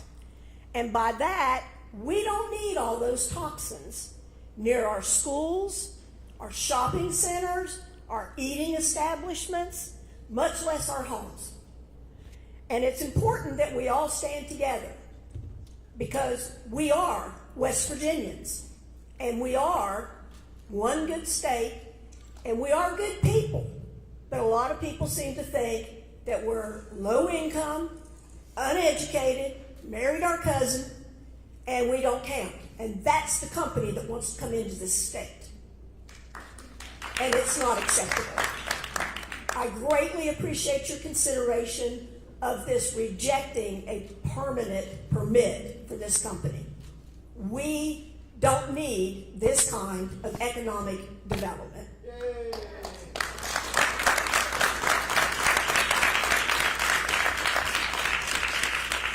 Next we have James Tackett, followed by Caitlin Ratliff. First of all, I'd like to say I'm James Tackett. I live in Shrewsbury. I am opposed to this plastic burn facility. I have two granddaughters who attend Riverside High School. They both play sports, and they will be outdoors at Riverside Fields, and this burn facility will be across from Riverside Fields. I am concerned about the air quality they will be exposed to. Plants like this release harmful toxins into the air such as nitrogen oxide, carbon monoxide, and others. Plants in Ohio, Texas, and North Carolina have faced controversy regarding air emissions. Groups in Ohio have raised concerns because local cancer risk exceeds national average. A plant in Ohio has struggled to meet existing air quality limits. A plant in North Carolina recently closed following years of significant non-compliance with hazardous emission violations. Anyone can go online and find information on these facilities. I cannot believe this type of facility will be open near our high school and our elementary schools, also shopping areas and local eating places. This community was chosen because it considered a low income and unincorporated area. Our community deserves better. Thank you.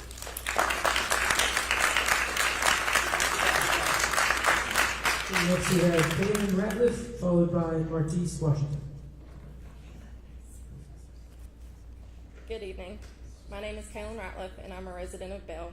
I'm here today to urge the West Virginia DEP to deny the permit for the Clean Seas facility unless the department can show that this project will not create unacceptable risk to public health, the environment, and surrounding communities. Advanced recycling operations are not traditional recycling facilities. This technology comes with a lot of unanswered questions and risks to the community. We deserve a complete and transparent evaluation of all potential emissions and risks. Going through this draft permit, one of the biggest concerns is that the permit appears to rely heavily on assumptions about how this facility will operate, instead of demonstrating how a full-scale operation will run. The public should not be expected to accept unknown risks based on assumptions, especially because the largest high school in Kanawha County sits less than 500 feet from the fence line of the planned site. Midland Trail Elementary School, where my children go to school, their playground is less than 1,400 feet from the site's fence line. The community should not be forced to gamble with our children's health and safety. The second issue with this draft permit is the lack of clarification of fugitive dust control. There was no clear limitations on the amount of fugitive dust. The only requirements for preventing fugitive dust from crossing the facility's boundaries relies on control measures and semi-annual inspections, not air sampling at the property line. This is important because unmanaged dust can cause significant health risks such as asthma, bronchitis, cardiovascular issues, and cancer. This brings me to my third issue, which is why this permit does not require fence line monitoring. Given that this facility will handle pyrolysis oil, benzene, VOCs, hydrogen fluoride, and hazardous air pollutants, how will the West Virginia DEP know what is actually leaving the property and entering our communities? Fence line monitoring would ensure accountability, and that's what the communities deserve. We want real-time public access to data and immediate community notifications when levels are exceeded. Our communities have heard promises from industry before. We have been told projects will create jobs. We have been told emissions will be controlled and permits will protect us. But when something goes wrong, it's the residents who are left to deal with those repercussions. My fiance is a Marine Corps combat veteran who served 2 tours in Afghanistan and was exposed to toxic burn pits. He is 34 years old and over the past 5 years has been diagnosed with chronic rhinitis, sinusitis, and most recently sleep apnea. These have all been considered direct results from burn pit exposure. Our family knows firsthand how being exposed to toxic air pollutants can affect your health. My fiance will have to live managing these symptoms the rest of his life, and now we are fighting our own toxic burn pit a mile from our house and beside our children's school.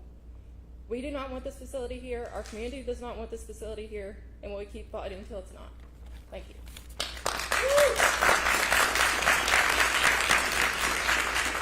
Next we have Martise Washington, followed by Delegate Teresa Howell. Good evening, everybody. How's everybody doing tonight? Thank you guys for having us all. We definitely appreciate it. And shout out to the community for coming out and standing up. We need to see this a lot more. This needs to happen across the state. So shout out to you guys. And while you have your delegate here, you need to get on her as well.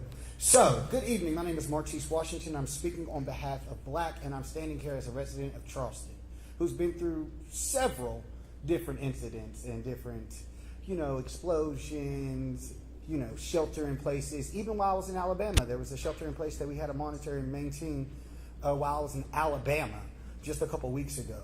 So we're instructed to speak on our comments and be strict about speaking on air quality. So I'm going to try to stick to that, especially the emissions that you guys were talking and presenting to us tonight. For public record, I'm referencing y'all's own slide number 14, just so we're clear, okay? The documents in the slide outline proposed emissions that include volatile organic compounds, nitrogen oxides, hazardous air pollutants, and just a whole bunch of different chemicals that we really shouldn't be wanting or having across from a school, especially saying that you guys are the protection agency. You guys should kind of be advocating more for our children and our community, but that's a whole different conversation. Protecting our community from air and those toxins relies completely on strict, flawless compliance with the air permit that is being discussed today. But the compliance requires, complacency and compliance. And that's things that we've already seen Clean Seas can't do. They said they were going to have jobs by 2025. That didn't happen. They said they were already going to be open and operating. That didn't happen. But yet here we are listening to what they're saying and, going off of faith, giving them this permit if you guys decide to do that on the 28th. So this company does not have the fundamental capacity to, fill out their own environmental paperwork without the DEP stepping in and to do it for them. I mean, how can this community really trust them to operate a complex facility? I mean, they're dealing with incineration. That's really, I'm not a scientist. Incineration, burning things, combustion, having them tightly. I mean, if something happens, the school, again, is across the street. How can we trust them when they've already, obviously blatantly lied to us? So how can we trust them to accurately measure and self-report any of the things or the emission limits outlined on slide 14 and or protect any of the air that we're breathing, including the air in this room? If they needed their hand held for their paperwork, they're going to need their hand held for the operations. Because of this, my organization and probably all of these people behind us are asking not only for you to deny this permit, but if you're going to approve it, at least ask them to do the bare minimum. Put up air monitoring that everybody can see. Make sure that anybody in the community, because these people have been through enough. I don't live here, but I'm sure everybody in this room has been touched by a death or one of the explosions or a shelter in place. So, if you guys are a protection agency, you guys should be making sure that they are going above and beyond for this community, seeing how this community has been left behind. It's not like we're not in the Chemical Valley.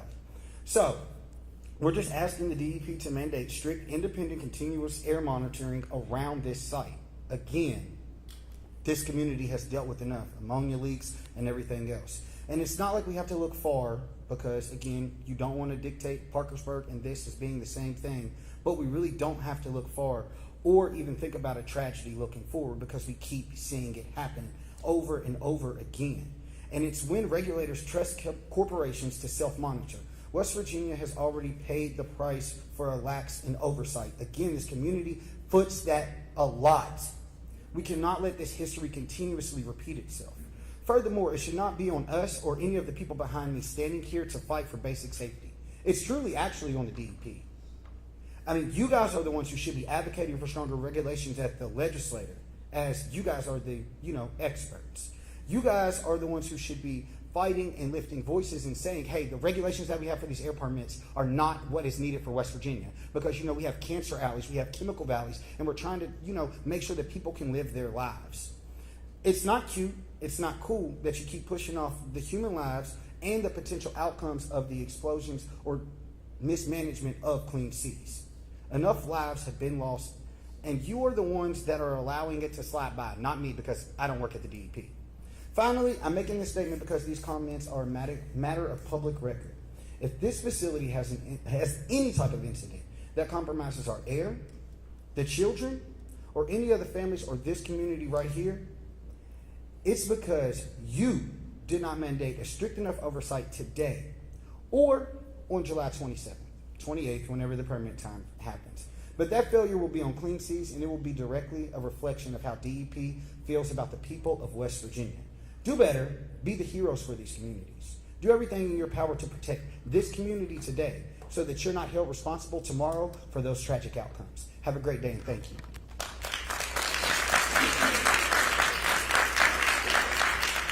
Next we have Delia Howe, followed by Zoe Morse.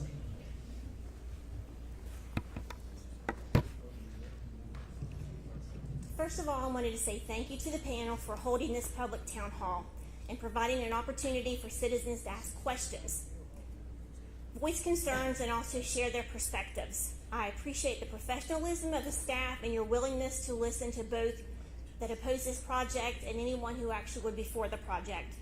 This has been a lengthy process spanning several years with strong opinions on both sides. Public participation is an important part of the permitting process, and I am grateful that every comment and question submitted tonight will be considered as the Division of Air Quality completes its review. Open dialogue and a transparent process are essential. Thank you again, especially to those in attendance, voicing your concerns for the communities that we live in. We all want what is best for our communities now and also for future generations. It isn't just about creating jobs, it's about creating long-term opportunities that allow families and communities to thrive for generations. Thank you.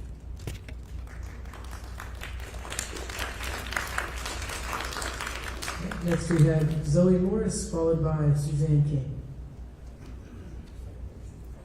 Hello, my name is Zoe Morris, and I am a resident of Rand, here right down the river and downwind.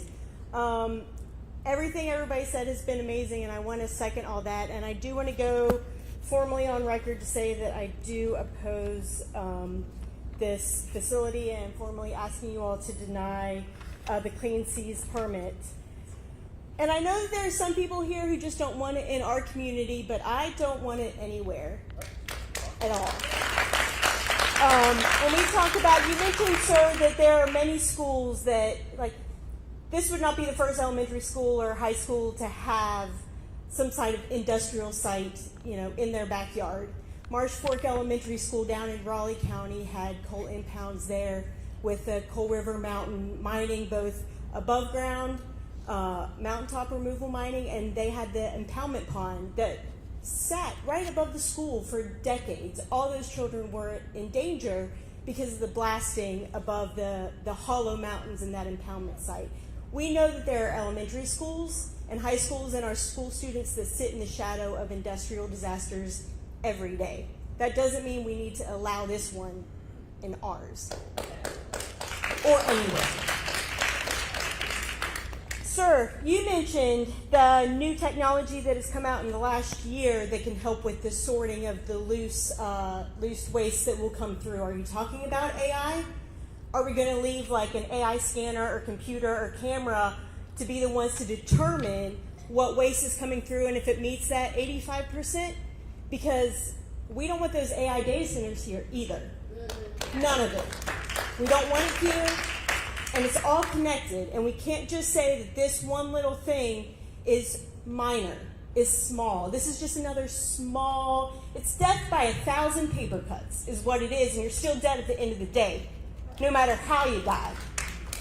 1,000 paper cuts or one big one, you're still dead, right? We don't want it. Also, you say it's small now, but we know that this is a 20-year lease. I know that your all's budget has been cut. I know that DEP, both state and federally, is being gutted as we speak. All the time. I know what you guys are going through, and I know that you guys aren't the bad guys. I know a lot of people got into the DEP because you care about the environment, you care about where you live, you care about the people. And I know that you're working with high and night and definitely shrinking resources. So I ask you to not just think about this permit now. If you give them a foothold in this community and you allow them to come in at these way under par numbers, what happens in 5 years when there's even less funding? What happens next year when federal and state environmental regulations are dropped even lower, and so therefore they're allowed to put more percentage of VOCs in the water, and they're allowed in the air, sorry. What happens in 10 years when the regulations are even looser, right? What happens when people in charge, both federally and at the state level, continue gutting your funding, continue lowering the money that you have to put up monitoring stations, continue to allow incineration to be like, oh, this is incineration and this is melting and this is microwaving and AI is great for looking at this plastic versus that plastic, and actually you can have like 20% in the air and you guys are like at 15%. That's great, right? You give them a foothold now under these regulations, you're not going to be able to take that back. You're not going to be able to take it back in 5 years or 10 years or 20 years when they've gotten permission to burn 12 times the amount that they're burning now. You won't be able to take it back. The genie will be out of the bottle. And as people have said, it's just one more that we don't need. We already have our own. We already are facing so much that we're already dealing with in the air and burn pits. I myself am a veteran and I'm on the burn pit registry. We don't need more, we need less, and we can't put it back in the bottle once you all permit this.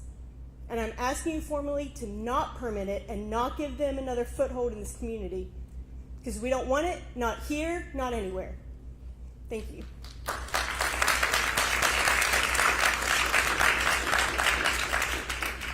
The last person we have signed up to speak is Suzanne King, and then after Suzanne speaks, we will open the floor for additional comments. Oh, yes, problems. We have more. Just kidding. Good evening. My name is Suzanne King, and okay. In the wrong place. Good evening. My name is Suzanne King, and I was born and raised in Bell. I now reside in Charleston, but this end of the county is where some of my family still lives, and I visit frequently. I have serious concerns about the proposed Clean Seas plastic pyrolysis facility and urge the DEP to not issue an air construction permit to the company. The U.S. EPA has labeled pyrolysis as incineration. The process creates large amounts of toxic waste, including, but not limited to, lead, dioxins, mercury, PCBs, arsenic, and cadmium. In fact, more than 4,000 of the 16,000 chemicals used in making plastics are harmful to our health and environment. This plant is next to 2 schools, as you've already heard. Clean Vision has no other working pyrolysis plants that I'm aware of in the United States. It's unclear how they obtained evidence about the expected emissions included in this permit. Clean Visions is in serious financial trouble. The last audited financial statements for Clean Visions, the parent company of Clean Seas, published in the SEC Edgar database for the December 31, 2024 10K report. The last reviewed statements were in the September 30th, 2025 10Q report, which disclosed an accumulated deficit of $54.3 million. Additionally, the 10Q report raised substantial doubt about its ability to continue as a going concern. That is alarming. The filing stated, and I quote, "These conditions and the ability to successfully resolve these factors raise substantial doubt about the company's ability to continue as a going concern." End quote. This was due to continuing financial losses year after year after year, and funding operating activities not through operational activities, but instead through borrowing. The SEC reports provide the public with information on the financial viability of companies. On June 26th of 2026, Clean Vision submitted SEC Form 15-12G. By filing this form, they are no longer required to file annual or quarterly financial reports for the public. This is effective immediately. This usually happens when the number of shareholders falls below 300. Now the community will be potentially affected by toxic chemicals that pyrolysis emits will have no way to learn about the financial stability of Clean Visions. Does this matter? Does this relate to this permit? It absolutely does. In these types of cases, risk assessment must, and I repeat, must be part of the process. Studies have shown that companies in financial distress are more likely to cut safety protocols. If that happened here, it would not only harm workers, but also the community.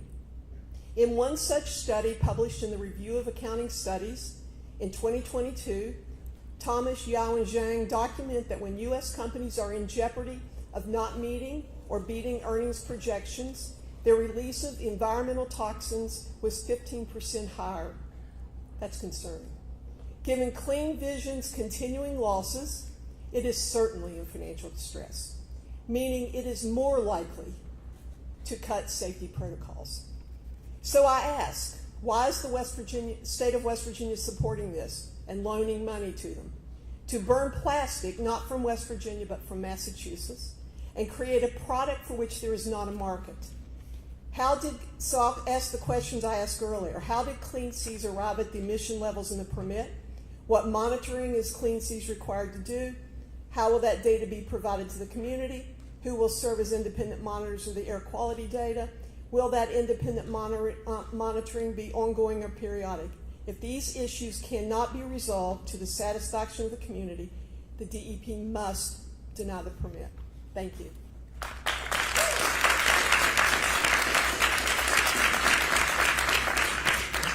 Next we have Joanne Tinsley, followed by Don Wiseman. Okay. Don Wiseman. They saw the sign on the sheet. Thank you. Next we have Art Lanning, followed by Jerry Jesse.